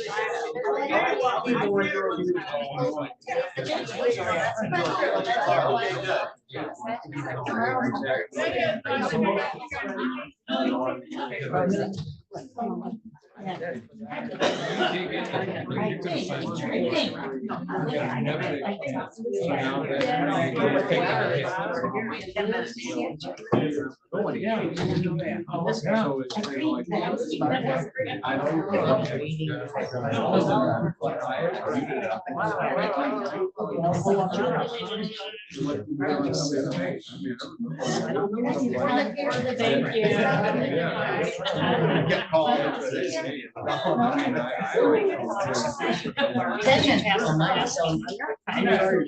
Having her check to see, actually, we're making those kind of things.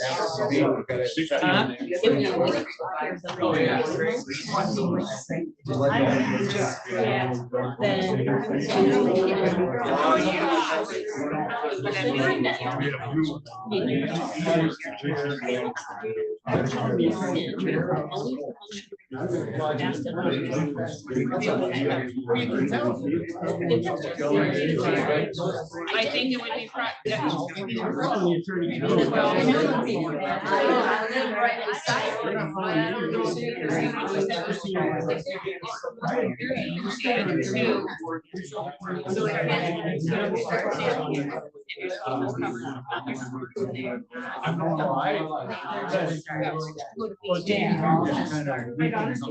Exception if they buy.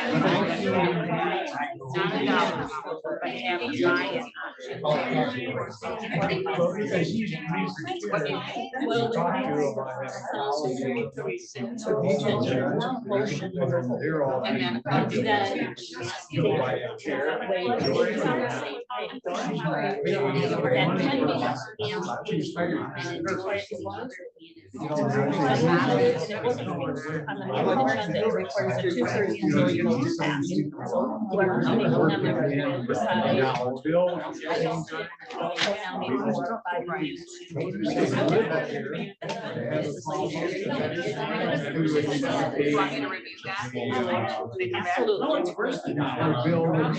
I've never seen less protection for our citizens. I've never seen that before. Unbelievable. So the next one, we have a motion. Second, but.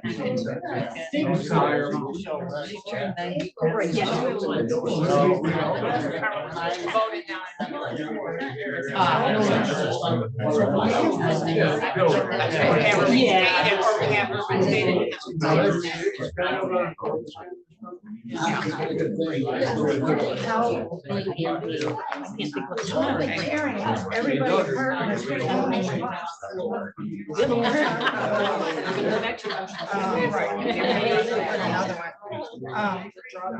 But the most disturbing thing I see, you know, That's the term. I don't know. It's so mean, it's so nasty.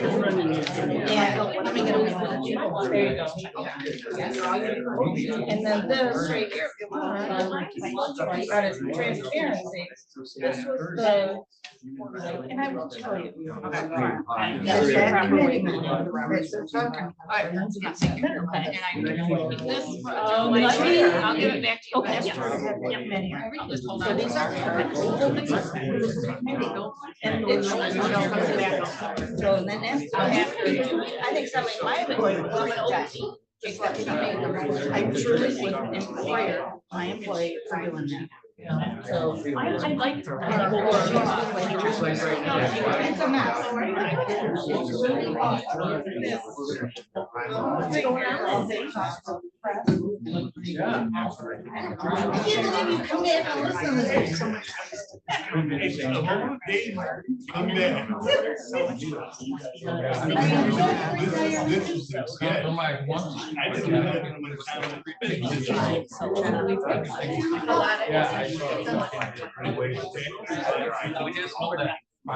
No, we didn't. Yeah.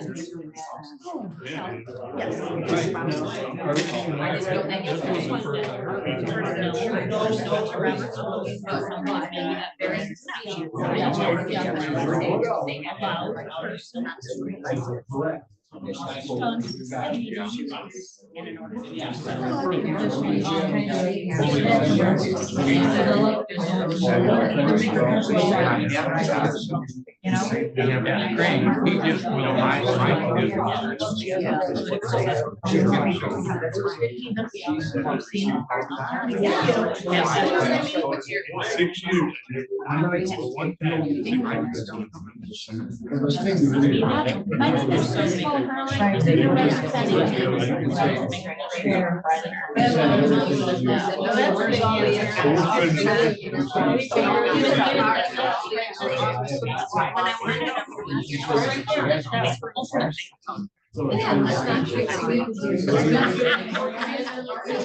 Make your own educated. How are you?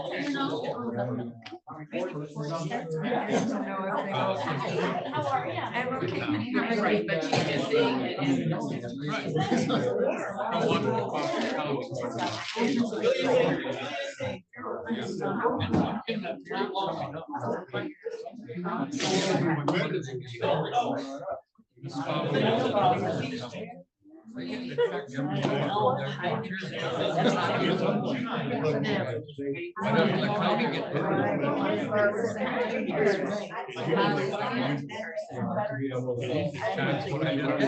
Why aren't they staying there? Money they're paying. But they're not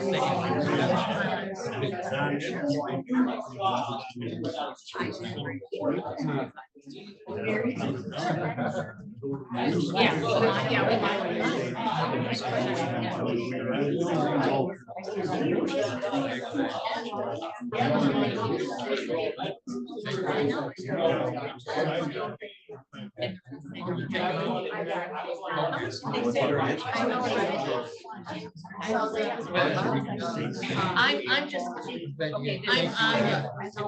okay, I will. Well, thank you,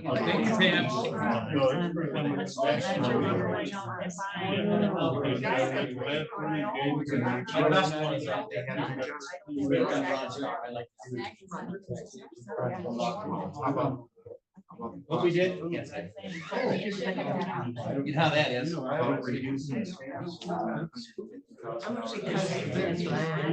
was new come out. My last 4 years.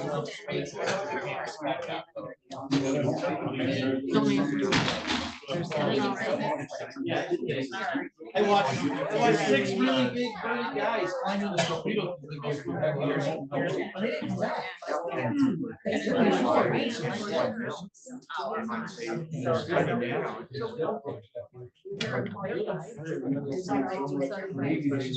What? I don't know. So I can't do this one, I can do the next one. I know. Thank you. BC. Hey, Bob. Tim. How are you doing? Yeah. You represent my district, I guess? Yeah, Bradley. I think I'm in Bradley, I don't know. I live on 49 just south of. Oh, I thought it was. No. But understanding is I've been involved in different company boards. Right now I'm on a motorcycle association board. Where we're going. I'm sitting on my ass, pretty much that hard surgery, but I'm back into the kind of get ready back into the. Well, I'm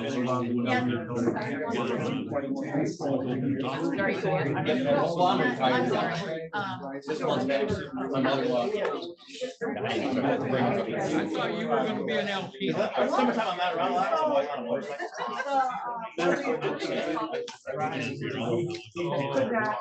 There you go. You have your own camper? I haven't been able to, but family issues last couple of lives. Father-in-law died. I got a 32. Nice.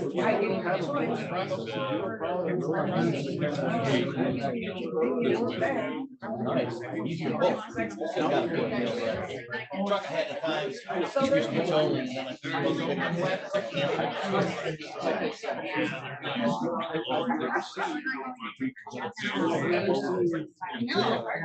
oh, I don't like that. Most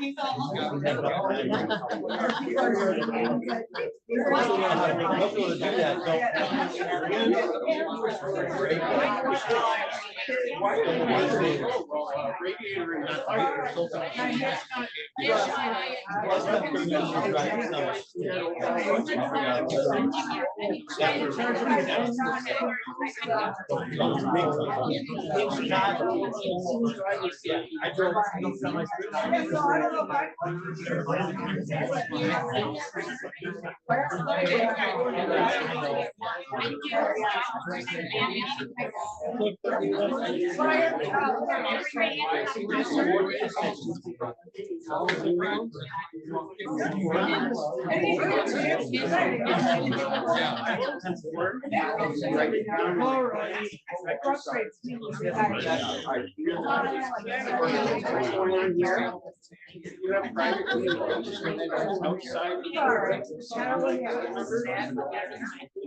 I'm just saying.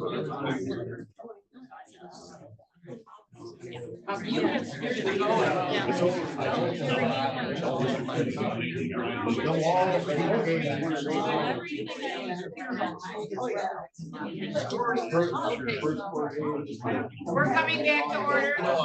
Cheryl, are you ready?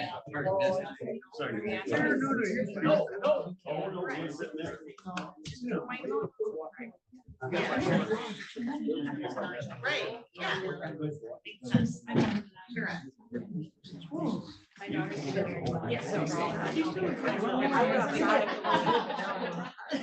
boy. We're back in session. Are you ready to go? Yeah. You ready? All right, we're back in order. We have a motion that is on the table and it has been seconded. Okay. I asked to withdraw the motion about healthcare. I'll support. It was brought to our attention from Robert's Rules of Order that if this was a rescind or an amend, it would have to be at a subsequent meeting and it would require a 2/3 majority vote. So we have removed it. So do we have to take a vote on there? So would have to make a motion to rescind the motion. But we have A previous motion. But That's what you're gonna do do. we have to rescind it since we didn't vote on it? Is it okay if No. she just withdraws it? The current motion on the floor is okay to withdraw. Yes, that's what we're asking. Correct. Okay, and it takes a vote. No, there's no vote. Okay, so then we're good. Let me think, hold on a second. So Because we talked about a couple different things. I'm sorry, and I had your sheet. Did we ever get a second on that motion? We did. Okay. So what it is, Yes. there's no motion So- currently on the floor. Correct. You withdraw the motion as if it did not happen. Yes.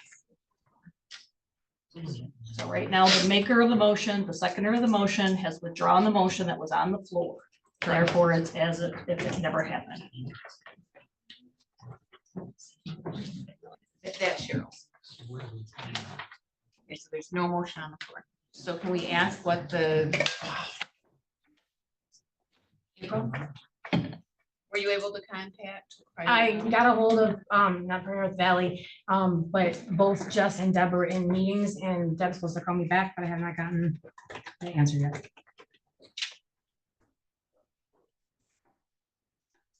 Do we want to continue on standing committees and wait for your contact?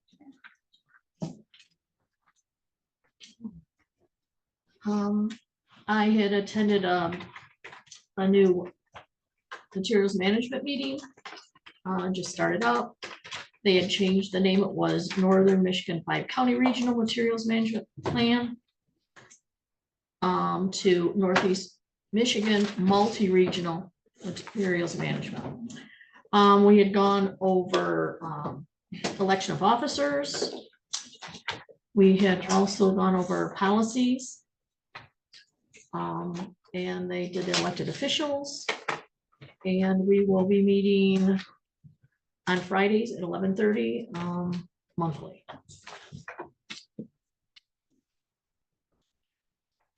Also, Michigan Works, the first meeting. They did elected officials. Went over how many people they served. Jobs filled within Michigan Works. They had filled from July of last year till end of January, 1,627. Customers helped through the centers of the 8 Michigan Works offices, 14,229. Employers served through the Michigan Works offices from July 24 till end of January 25 were 844 employers. They went over their policies. And that was about it. I attended the same meeting. Actually, we probably should have let Rochelle LaRose go first. You were at the first meeting. I came in at the second one and you came in at the third one. Materials. Yeah. Yeah. So, but the portion that I attended was real quick. It's like 20 minutes. We were told that we get we deposit with Alpena 7,000 a year. 70,000, excuse me, plus 50 cents per resident. Of that, 4,000 per month is what we can spend. And actually, we have to spend it and then submit the receipts to Alpena, which is holding all of the money. We are in the contract, we're supposed to pay them the first $70,000 that we're gonna get for the first year. Yeah. We're supposed to pay that. We paid 8,000 of it so far. We'll pay the other 62,000 once the money is received from Eagle. Yeah. And so they'll get that, and then we won't pay them anything more until that money is expended, and then they'll bill us for money. Yeah. And then again, it's the initial startup that is where the cost comes in. After that, once we get a circular motion on these monies that roll around, we're going to be reimbursed, and it's going to go right back to Alpena. And all we have to do is submit our receipts. But we can spend this money at the rate of like 4,000 a month to buy equipment and pay for personnel. And again, we heard what Michelle Hamlin said, that it's $50 per meeting and 70 cents per mile per diem. Is that what they call that? Okay. Yeah. We had tabled the reimbursement of all work. There was a question that came up on that, but tabled until the girls can find out exactly what we can get reimbursed and what's not going to be reimbursed. And our next meeting is scheduled in 3 months, May 23rd through the 25th, to be finalized and sent down to us at a later date. That's all I have. And I had the health department, number 4, and we reviewed administrative policies. They're renewed routinely through the year.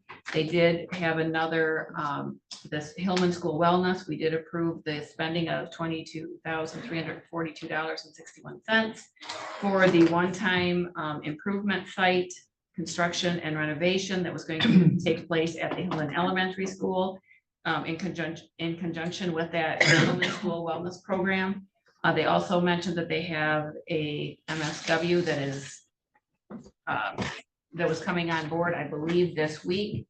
We received our new public health service model, and that just explains what their administrative structure looks like at the public health, at the health department model, the Board of Health updates. There was nothing new in the finance. Everything is on track with previous years. There was nothing out of the ordinary there. And the environmental health report was that there is in Presque Isle County some time and transfer ordinance that was going through. It's kind of going to be similar to the fact that currently with the lame duck, we did not end up having to, that did not go through in the courts. And so right now the septic and sewer issue, there's nothing pending right at the moment. Although he said some of the communities like Presque Isle are looking into time and transfer ordinances that would already cover issues like that. And would have triggers that would be associated for that. He is still concerned on an environmental health level, that they don't have the personnel to be able to handle all of those inspections that those things require. And that would, oh, and the IT, they are going to add what is called the Hedgehog Public Portal.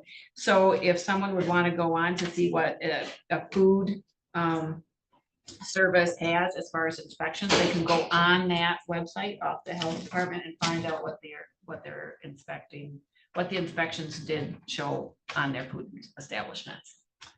And I had the FPS, and we already got that report, and that was it. I have NEMCOG. I was not able to attend the last meeting, so I don't really have much to report. Although there was a presentation by our district rep from MSU Extension, so I will get information from the meeting and be able to give an update at our next meeting. Michelle, did you also though attend a materials management that Lloyd was talking about? Bob usually reports on that because we both. But you went to that committee. I was on that. Okay, so when you're doing your committees, you can still tell me what committees you did attend, regardless of whether you make a report on it or somebody else does. Sure. So whatever committees you attended, so I know for sure you did FPS. Okay, yep, I Right? attended the SPS and I attended the materials management. Okay, thank you. Did the landfill, and there's pretty much a routine meeting, nothing unusual or different. The tonnages were roughly the same that they took in, and the lagoon levels are doing good, which may change after all this thawing in tomorrow's meeting, but for now, there's no issues that we talked about on the lagoons, and nothing that really stands out that needs to be reported on, just something routine stuff. Did you go to the landfill too? Yeah. Sorry, And- material. Okay, that's what I thought, because that's what I'm going, wait a minute. I wanted to clarify it for You you, were in Cheryl. landfill, so landfill materials management, materials management. But it was all out at the landfill. Correct, yes. Did April step up? Chairman Hardee's, Yes. are we still under our county department reports, even though you've done your committee, correct? Can I give a department report? Yes. Oh, yeah, you were there too. Well, it wasn't that one, but I do have a couple of things to talk about. I'm just gonna stay here if you don't mind, because I'm trying to do this as well. I just want to let you know that we completed, my office completed the election audit from the November 2024 election. Loud Township was audited and Hillman early voting site was audited.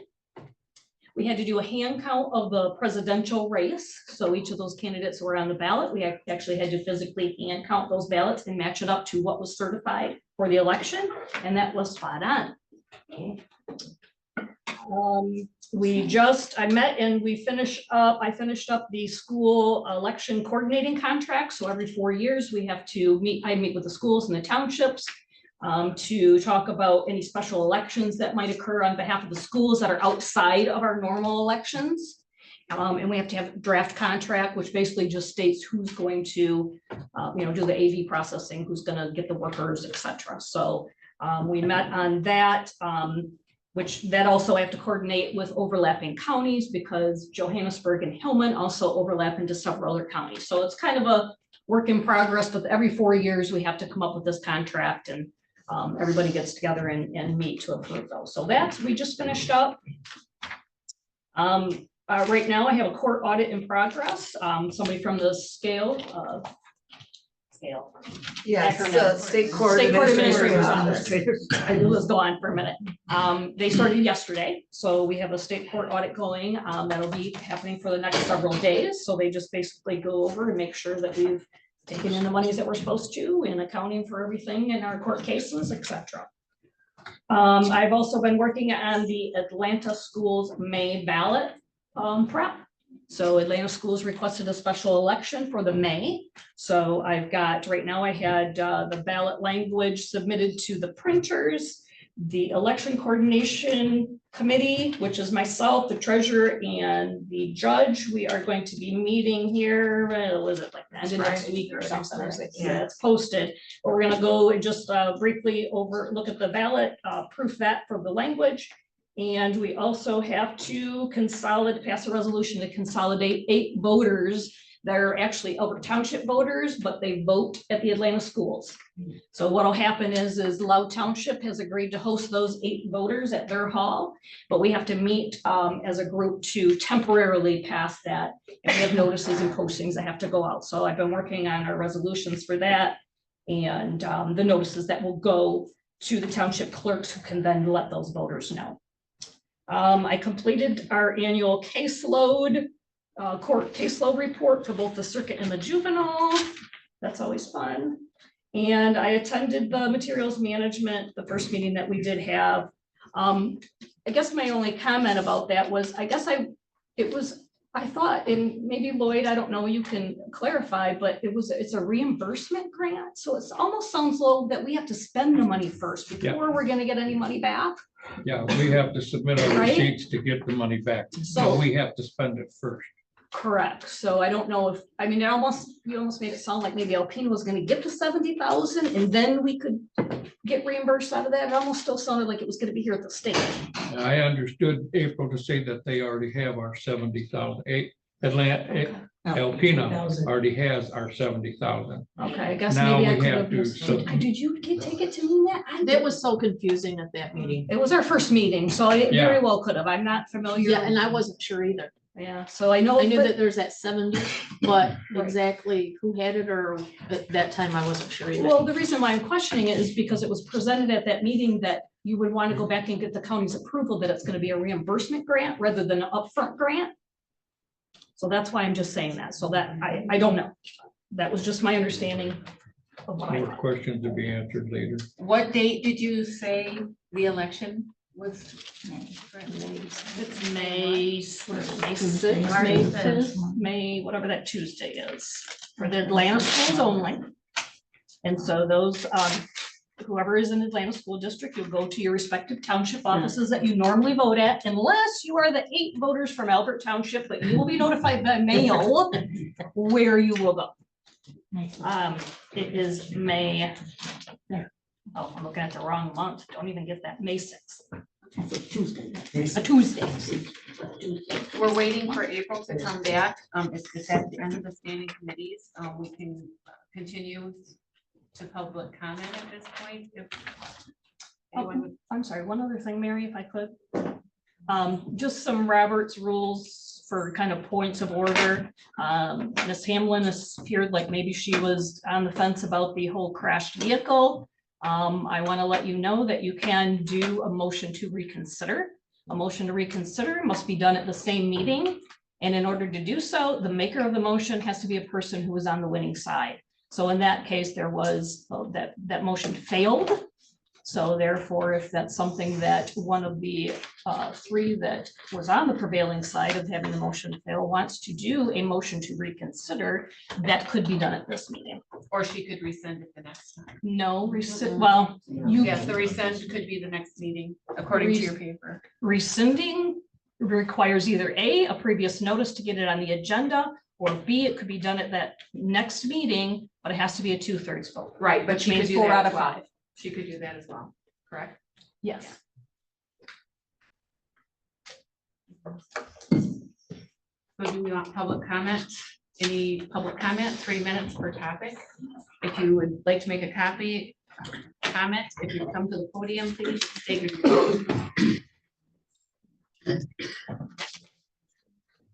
My name is Stephen Eagle. 20-year law enforcement officer, 4 years of the Oakland County Sheriff, 17 years, City of Auburn Hills. I've been on and still am on numerous committees, elected to different positions, been a union president for many years, negotiated many contracts over those years. Never have I ever heard in any of my union negotiations over the years of either the Oakland County Sheriff or the City of Auburn Hills Police, different levels of some people having certain benefits and some people being excluded. Everybody's one big lump sum, and they just, City of Auburn Hills, I can attest to, just settled their contract 6 months ago. And they've got a contract that I never dreamed of ever seeing in my lifetime. The base pay is $95,000 base, plus all the benefits, spouse, kids, everything. I find it anti-law enforcement, to say the least, that you would exclude some members of an agency, especially when they have 20 years in.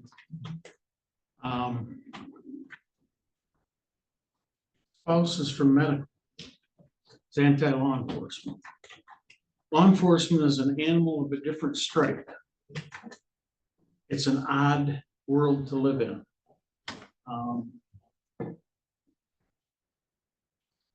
And they need all the support they can get. I think everybody agrees with that. Yep. And there's been 7 law enforcement. Seven law enforcement officers shot in the last 5 days in this country. It's ridiculous. And to have a board that we all elect go against law enforcement, and that's exactly what you 3 have done. My opinion is malfeasance of office. And we, as the people who elect you, are going to do something about that with you 3, just so you know that. I don't go away. I'm not the person that goes away, makes a statement and runs. I'm here. You're gonna see me very frequently. And you're not gonna like some of the stuff. I can assure you that, because I'm gonna see through it personally. You're threatening us? No, I'm not threatening you. I'm telling you what's gonna Sounds happen. like a threat to me. It's not a threat. Time's up. Why don't you listen? Well, here's the calendar.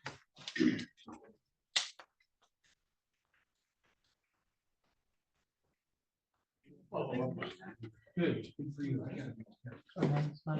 Okay. You're welcome. My name is Mark Peltier, no relation to the other Peltier that's on the board. I want to make that crystal clear. I was a 16-year member of the St. Clair County Sheriff Dive Rescue Recovery Unit.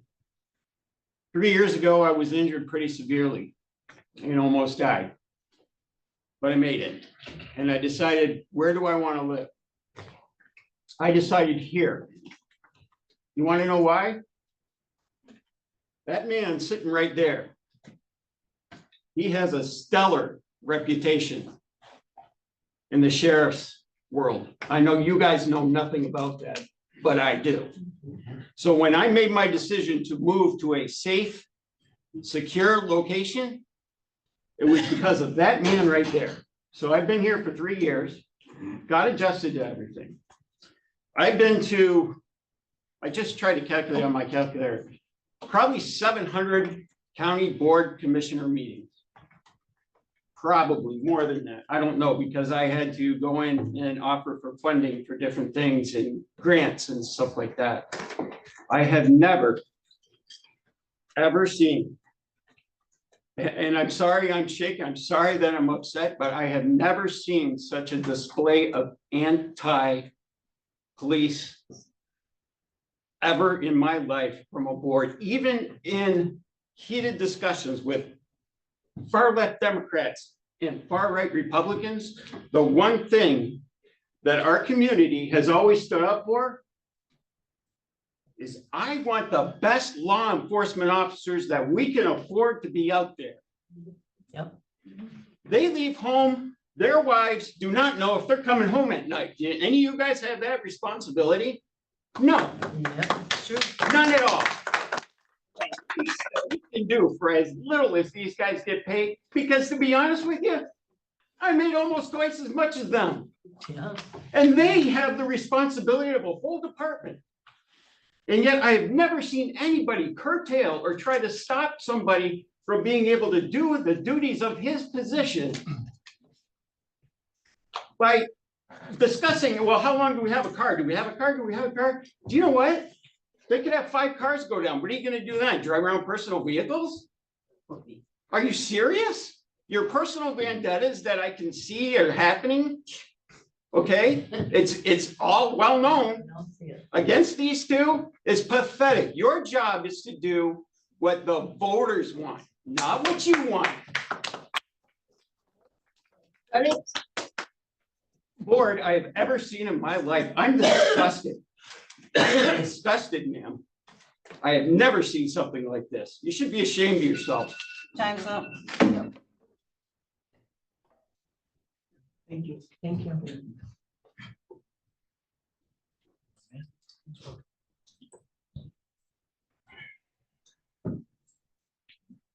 Hi, Jim Hardoy, and I live up here in Atlanta. I've been involved in the military and police forces most of my life. I've also worked in asset management in many different places, motorcycle clubs, and in certain cities and political. I've been on boards. You have X number of assets, you lose one. Now you're short. You got 2 new ones, but you want to roll out the old stuff that's not reliable and dangerous. So you take 2 old cars off, put new cars in. Guess what? You're still down 1 asset. I don't want, as a taxpayer, spend $17,000 fixing a car when I could buy a new one for $30,000. That's ironic. It's a wrong fiscal move to save the people's money. Next topic. Healthcare is big in this country for everybody. It's overpriced. We all know it, and it's unacceptable. But to take, if anybody here on the board has a spouse working in a private company that offers life or healthcare, are they still drawing healthcare from the county? If so, you are elected to be our representatives, not our leaders. That's a big problem in politics. You're the representatives of the constituents. This is the constituents. If they say it should go through, you should work your asses off to make it work.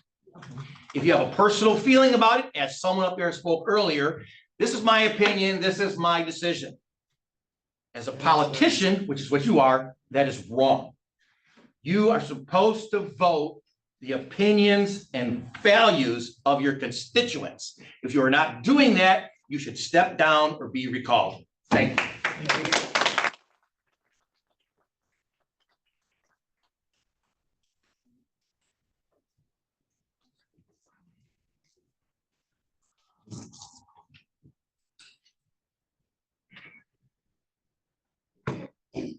Doug Morrison from Hillman. For one thing, I want to thank you guys to move this thing where it's at today. At least we can see everybody eye to eye and go talk to people. the other thing that I want to talk about is my son's a police officer here in Montmorency County. He's proud to be a police officer here in Montmorency County. He's not proud of what kind of money he gets paid, but he's proud to be here. He wants to raise his son in Hillman School. He's divorced. He's trying to make things meet. He thinks dearly of these two guys. He talks highly about these guys. He likes all the officers that are on this police force. They all have families. They all have kids in school. That means a lot. And I think you guys need to realize this. The thing that I heard you guys say to the sheriff about having these people in the stands, I remember I decided I'm coming to this board, every board meeting, to keep you guys in check. Yep. And I remember coming here and I got here and there was no board meeting. Found out it was at 7 o'clock in the evening. Okay, 7 o'clock in the evening, every other one, I guess. And I said, why did you do that? They said, well, we would like to see more people come to the board meeting to get active in the board meeting. Well, here they are. And then you feel bad that they're here. And then the worst part about it is you blame the sheriff for having them here. And I would have to think about half of these people didn't come here because the sheriff wanted them here. I know I got on the phone last night and I called Channel 4 TV and I said, I would like for you guys to be here. I know the only representative that we get here when we have problems is the Montmorency Tribune. Tribune comes out once a week, he gives a little small article. I'm proud that we have a Tribune that can at least put out some news. But I thought it was very important to have Channel 4 TV here to support the police department and for them to be able to get out and show the rest of the community why we're here and why, I mean, I could think of other better things to do than be here, but I do want to be here. You will see me at every board meeting. And I may not ever speak, but I will be here because I want to keep you in check. So thanks for your time. I appreciate it. Those meetings are fixed.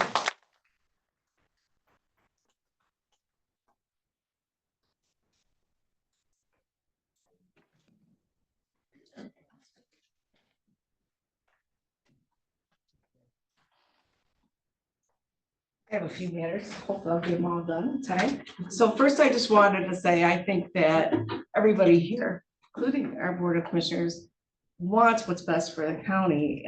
We just have conflicting ideas on what that is. And I think if we just maintain the goal of what we all want is best for the county, and we keep discussions open and keep an open mind about coming to compromises, we might do a lot better for the county overall. So that's just my general thought. As to court matters, I just wanted to let you know that SCAO also audited and completed the audits for the district court and the probate court. I don't have any written replies yet, but verbally I was told everything went well. We also have a court security meeting that will be in the month of March. I don't have the date specifically, but we do those quarterly and it's scheduled for March. So hopefully we'll have some updates for you on that.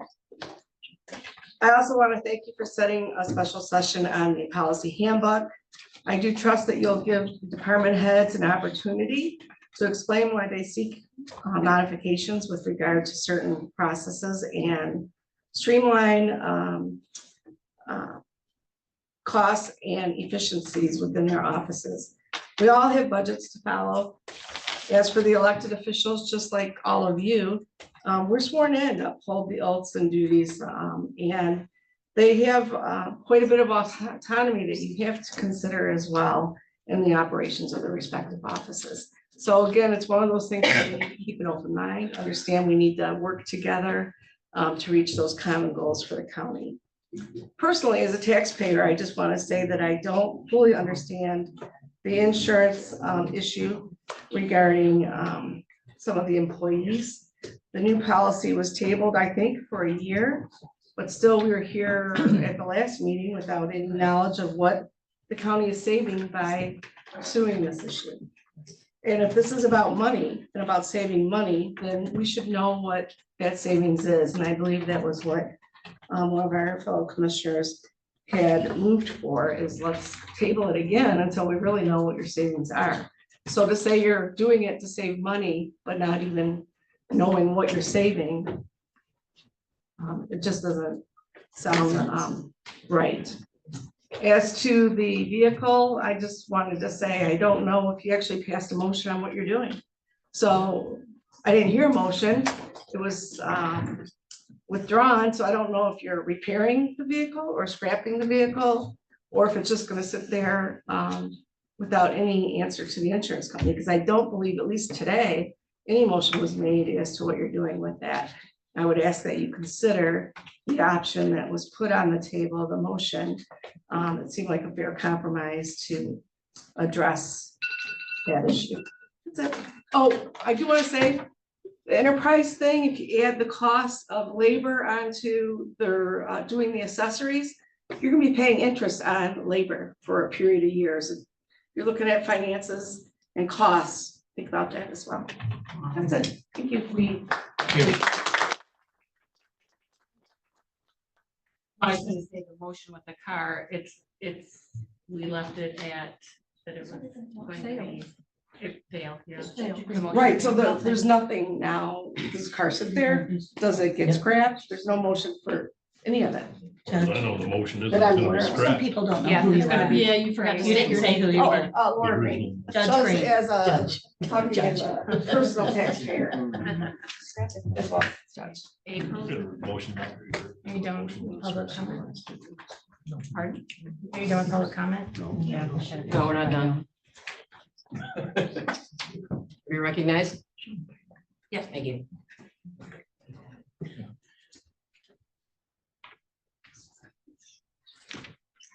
Stand here, Deb Koenig from Hillman. What I witnessed today, and I do have some background in this, is a disgrace. I witnessed a Madam Chair that is openly hostile to the Sheriff's Department. And you're not representing us in a representative government. You want to call it a republic or whether you want to call it a democracy, I'll go either way with you. But you're not representing anyone. And you're openly hostile, and it is apparent in this room within 3 minutes of walking in here. I also have some problems with a couple other commissioners that are not informed well enough to make a decision. There is no reason why you can't pause everything that you were talking about that was in controversy today. None. Not a one, until you get more information. You're flying off on the handle. That's all I have to say. Thank you for your time.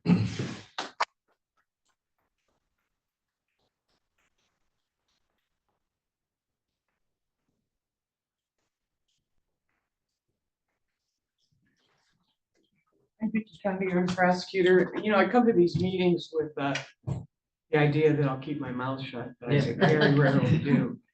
In terms of hostility, there is so much hostility on both sides. And, you know, the commissioners have a job to do. I believe they all attempt to do that job in a fair way. It would be helpful if people would be honest about what they're saying on Facebook. That's disgusting. It's important that you be honest when you're talking about the decisions that the commissioners made. And hostility, it doesn't do anybody any good. I want to echo what Judge Green said.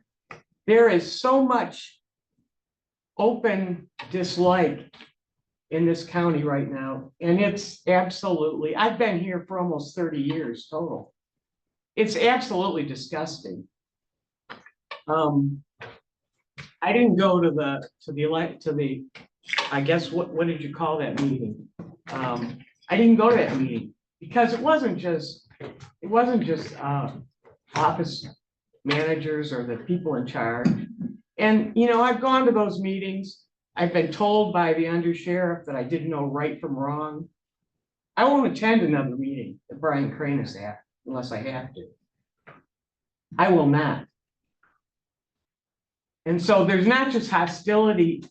There's not hostility on the part of the board. There's hostility on the part of the undersheriff, constant. If you don't agree with them, then you You don't know right from wrong. So let's just try to calm things down. Let's try to be honest in the things that we say, in the postings that we make. That's important. Let's try to be honest and let's try to be civil. Thank you.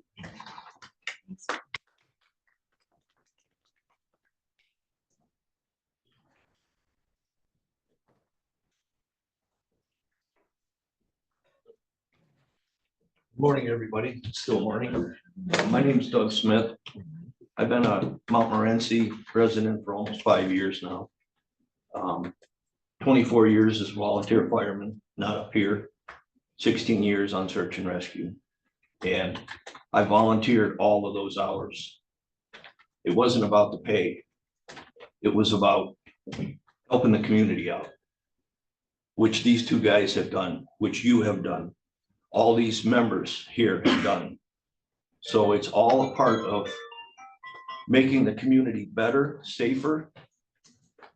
And just, this is a wonderful community to live in Montmorency.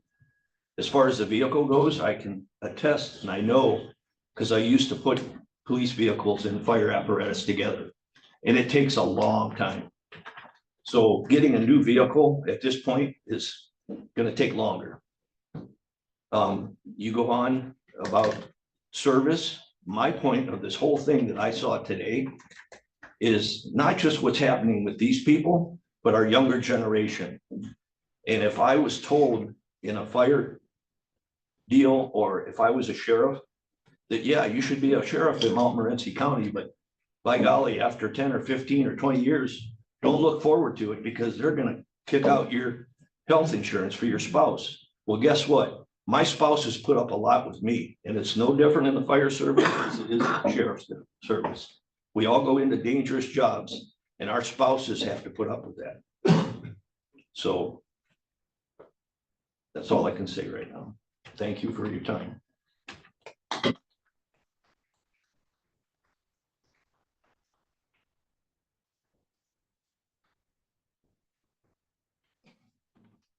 Randy Jordan. I've worked EMS for over 15 years, lived alongside these two individuals over here. And I will say that I am glad that I have these two individuals on my side. Their whole department is with us. Don't think I'd want to be on a scene with anybody other than those two guys right there in their department. That being said, they got over 20 years each. And the decision you made a couple weeks ago to take their insurance away from their spouse is petty, personal. I know that's going to be denied, but it's personal and evil. Okay. I've been coming to these meetings for over 2 years, maybe 3 years now. And I have seen the pettiness,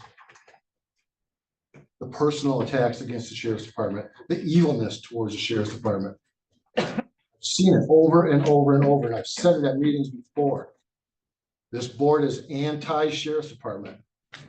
Okay, I've witnessed firsthand the evil in this county. I've witnessed it. Personally, I've witnessed it. I've had to endure it personally. And I think to take the insurance away from these two individuals is just ridiculous. Thank you.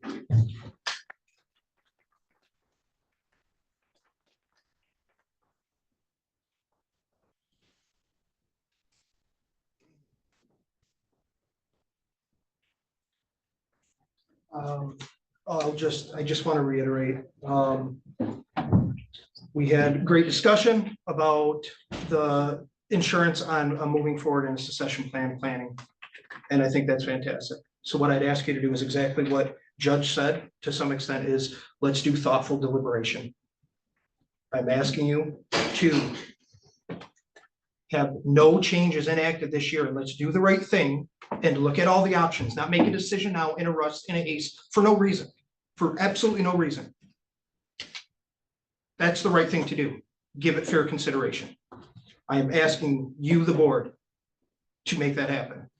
push pause, let's do the right thing for everybody. And then let's come back and make a decision that we all understand and prepare for next year. That's what I'm asking this board to do. To the prosecutor's comment, I'm sorry you had a negative interaction with the undersheriff. And I feel like I might have recalled the meeting. And to your point, we're all allowed to agree and disagree and express our opinions of right and wrong. And Lord knows, even professionally, from as a prosecutor's office and a law enforcement office, we have situations where maybe we don't feel supported or we don't agree with decisions that are made. And again, some of those things are professional interactions that occur. But to announce it or make it sound like to vilify somebody, that's a disappointing thing. There is hostility in this county. There is no doubt. And I am working in every way I can to make you understand that everything that man and I have done is out of selflessness, not selfishness. All we want to do is serve. Coach for how many years? Coach for how many on committee? There is nothing that I'm asking for that I didn't have 5 minutes ago. There's nothing that I'm asking for that every one of my officers and deputies don't already have. I'm not asking for anything. I'm just asking you to let me keep it. That's it. And if you want to spend the next year talking about it, let's do that. But at least then it is thoughtful and it is deliberate. But don't vilify people because they're just trying to grasp at the last things they have as they come to the end of a career that we love the community and team we serve with. Please, that's all I'm asking for. Thank you for your time.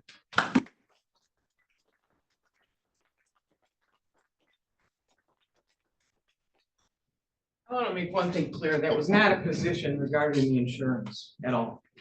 I wasn't speaking regarding the insurance. I leave it to all of you to make a fair decision regarding that. So that had nothing to do with whether or not the insurance should be changed in terms of the sheriff and the undersheriff. I was talking about civility. That was the reason for that comment. I don't see anybody else.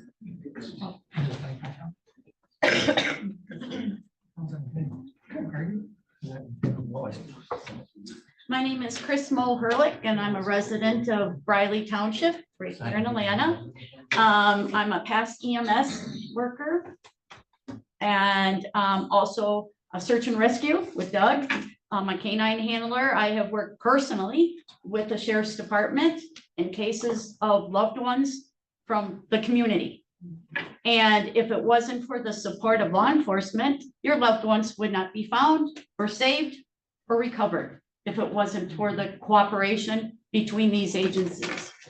I'm appalled, as all of us are, of this reaction that's happened today. I'll tell you, if it wasn't for the Facebook post, I would not be here. I would not have known this was all happening. You can be assured that I'm going to be coming back, like the rest of the gentlemen and women have contested to, and I'm going to be following this as well. So thank you for your time, and I hope that you will table this insurance and reevaluate this in a more professional way. And as far as the cruiser, it makes no sense at all in my mind when you could have a cruiser back on the road for only $2,000 that only has 60,000 miles on it. Let's do the right thing. Thank you.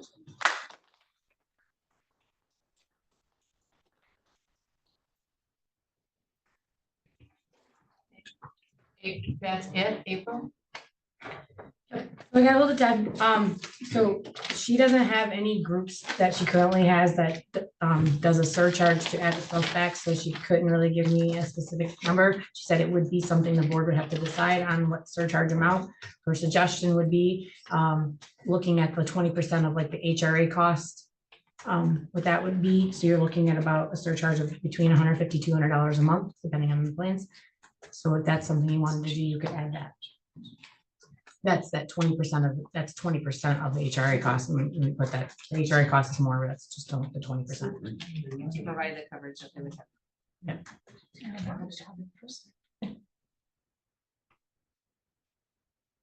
What would they be covered? What would they have if they did the 20%? So you guys have to set a surcharge amount. If they ever have the ability to be insured by their employer, it would cost them to add their spouse to our plan. You could set that amount. She suggested, around the $200 mark. It's about the 20% of the HRA cost.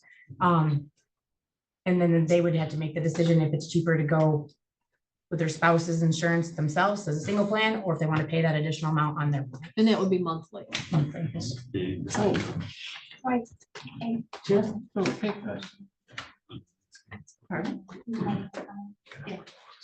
I, I know the board desire wasn't really to push this off. But if this is an option, to me, I don't know how we can make a decision to add or not add the spouse. Like we need time to digest these numbers and to clarify what this truly means. And it needs to go into effect March. It'd be Saturday, it goes into effect. Okay. I guess I'm just kind of torn on this new information. It's difficult to sit here and make a decision on this new information without having time to digest it, especially, now this is another financial aspect on this monthly cost. And what does that mean? I mean, I'm sure she came up with something quickly, but she needs time to to make sure these numbers are correct and what that means. She came up with a recommendation in 5 minutes. So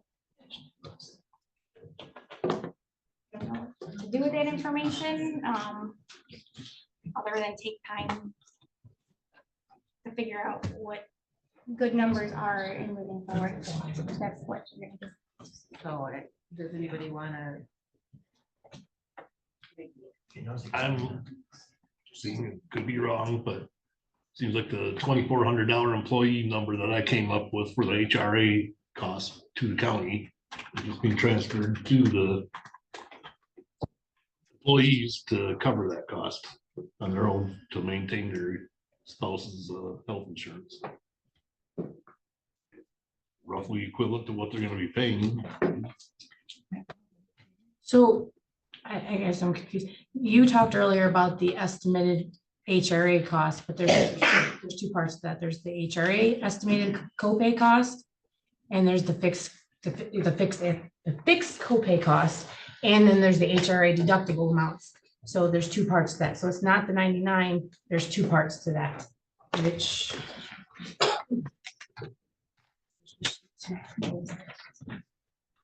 And those are just estimates. And like I stated in last year, even though we had estimates of about the same amount of money, we actually were upwards of $120,000, $130,000 for HRA costs. It was over what we had budgeted for.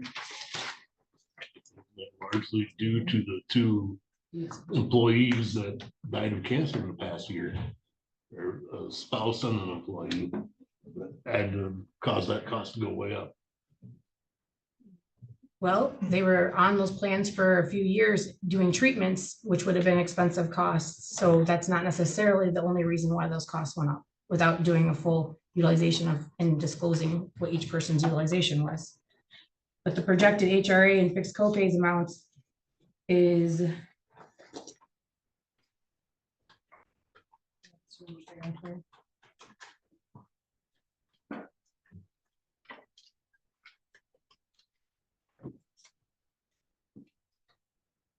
so we're estimating right now at $111,549.17 is what those possible costs could be. So like I said, last year, that was a higher amount.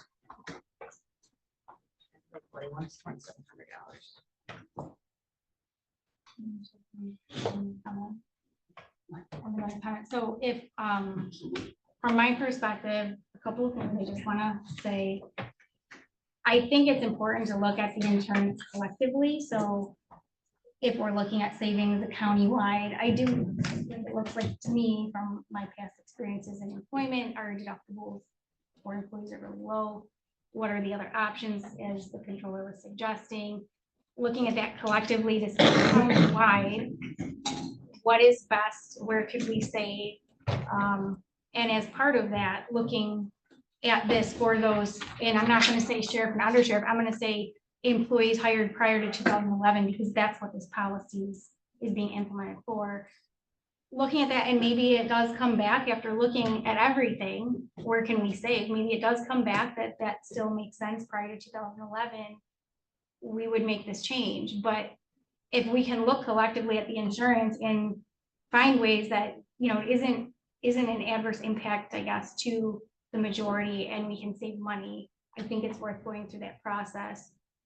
And then I will say, working in county government in the past for several years, typically the pay is low and the benefits are better in some cases. And when you're investing your career, knowing like, all right, I know I'm not getting paid as much, but I care about the community, I'm dedicating. This is how I felt as a deputy drain commissioner. My pay wasn't great. I felt like I was serving the community. I was okay with that. I had really good benefits. And then, so you're dedicating your life to this career. If you know you were not going to have that, you probably could have made different, I probably would have made different career choices, earlier on. So I do think that plays a factor in trying to retain good people at the county. I just want to share my thoughts on that. So I am in favor of looking at the insurance more collectively. I mean, I think keeping this in place one more year, I know I brought that up before and it wasn't favored, but I just want to reiterate that I think that makes the most sense. So we have nothing on the table right now regarding health. Madam Chair, the only way you can do it is to do what I had suggested, was a motion to rescind, and it has to be done by those that passed the failing motion. So I guess it's a whole moot point unless Peltier, Hamlin, or Hardee's wants to make a motion to rescind the previous motion from February 13th, which was going to put a pause on that policy.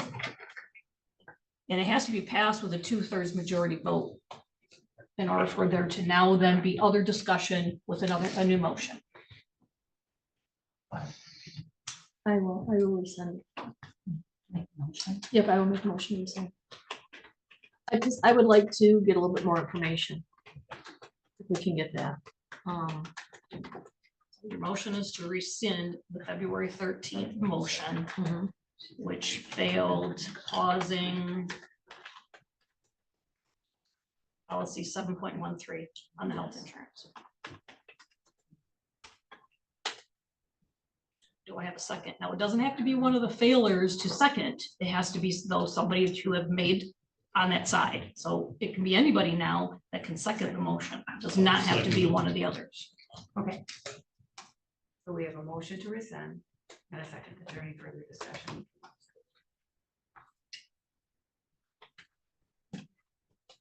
Again, there has to be a 2/3 vote in favor of two, so however you.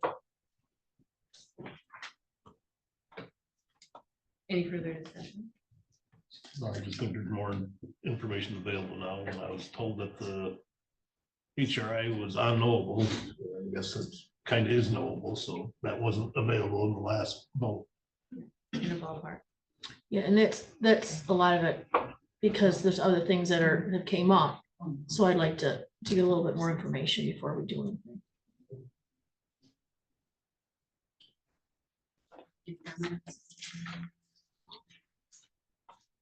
Roll call. Peltier, No. Hardee's,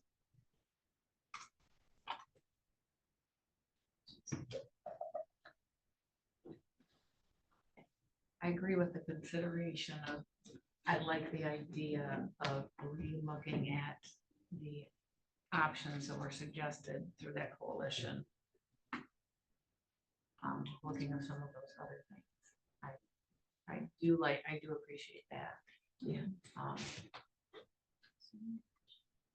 I'll say yes. Brent, Yes. LaRose, Yes. Hamlin. Yes.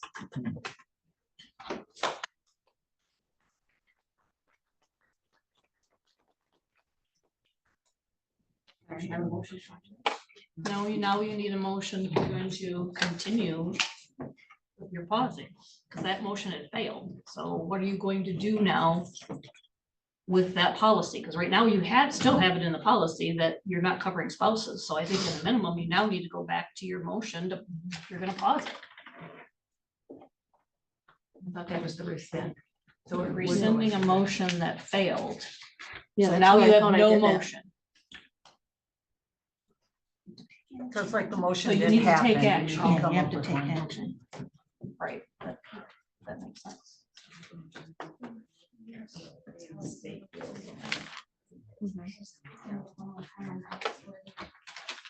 There's a motion to be made by anybody. Yes. Yes. Yeah. I think it'd simply be the initial motion you had, and now pass that motion potentially.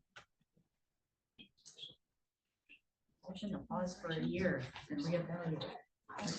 I'll make the motion to pause implementation of health insurance policy 7.13, implementation for those employees.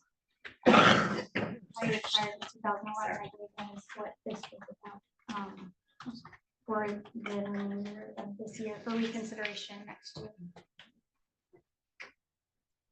You need to give it a year. You said for next year, you really need to give it the year. Oh, for reconsideration in 2026.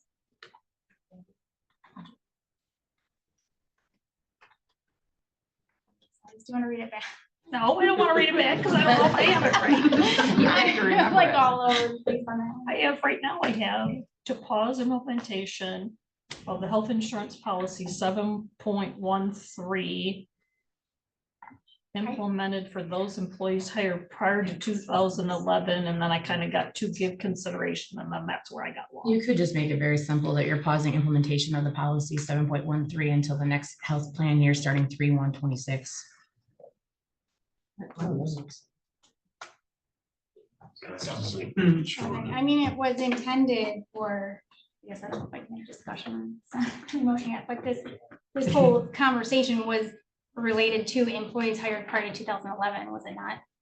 But in the policy itself doesn't have anything in there about it. It's just about spousal exclusion, so. Okay. So we as long don't as have to you're- put any certain year. No, Okay. no. Sure, we can simplify.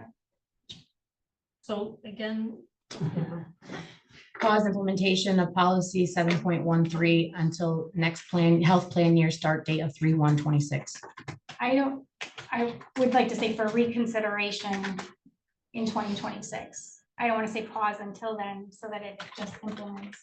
I'm saying reconsideration in the 2026 health insurance updates. If that makes sense. okay.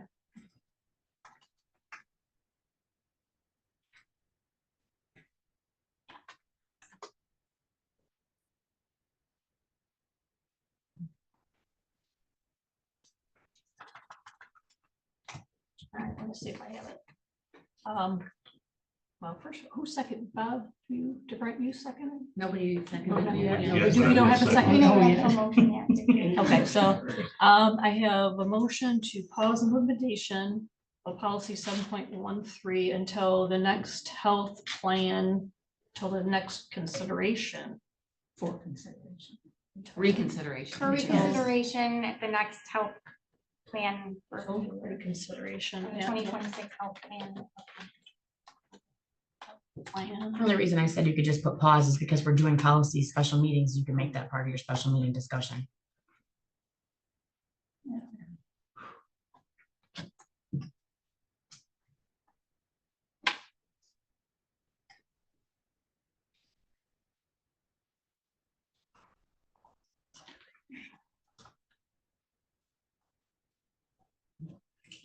I think I have it.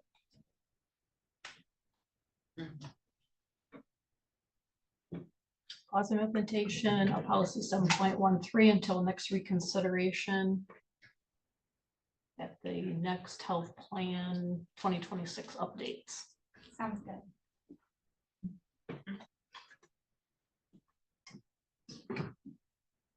I didn't mean to make that so complicated. My apologies. Do we have a second? I'll second. We have a motion and a second. Any further discussion?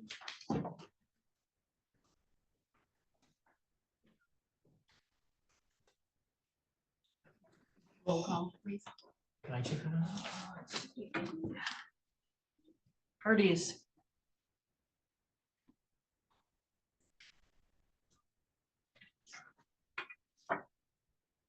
Yes. Brent, Yes. LaRose, Yes. Hamlin, Yes. Peltier. Yes.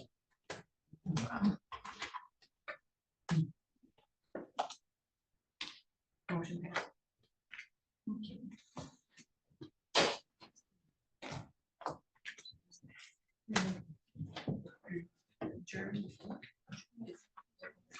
I'll support. We have a motion and a second to adjourn. All in favor, say yes. Yes. Yes, all opposed, say no. Adjourn. Status of the meeting. Was that? The comment was after she was through and the meeting was over. Comments at the end.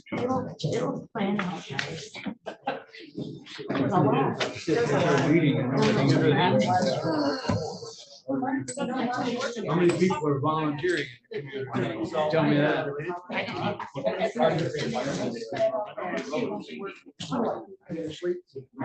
Well, definitely.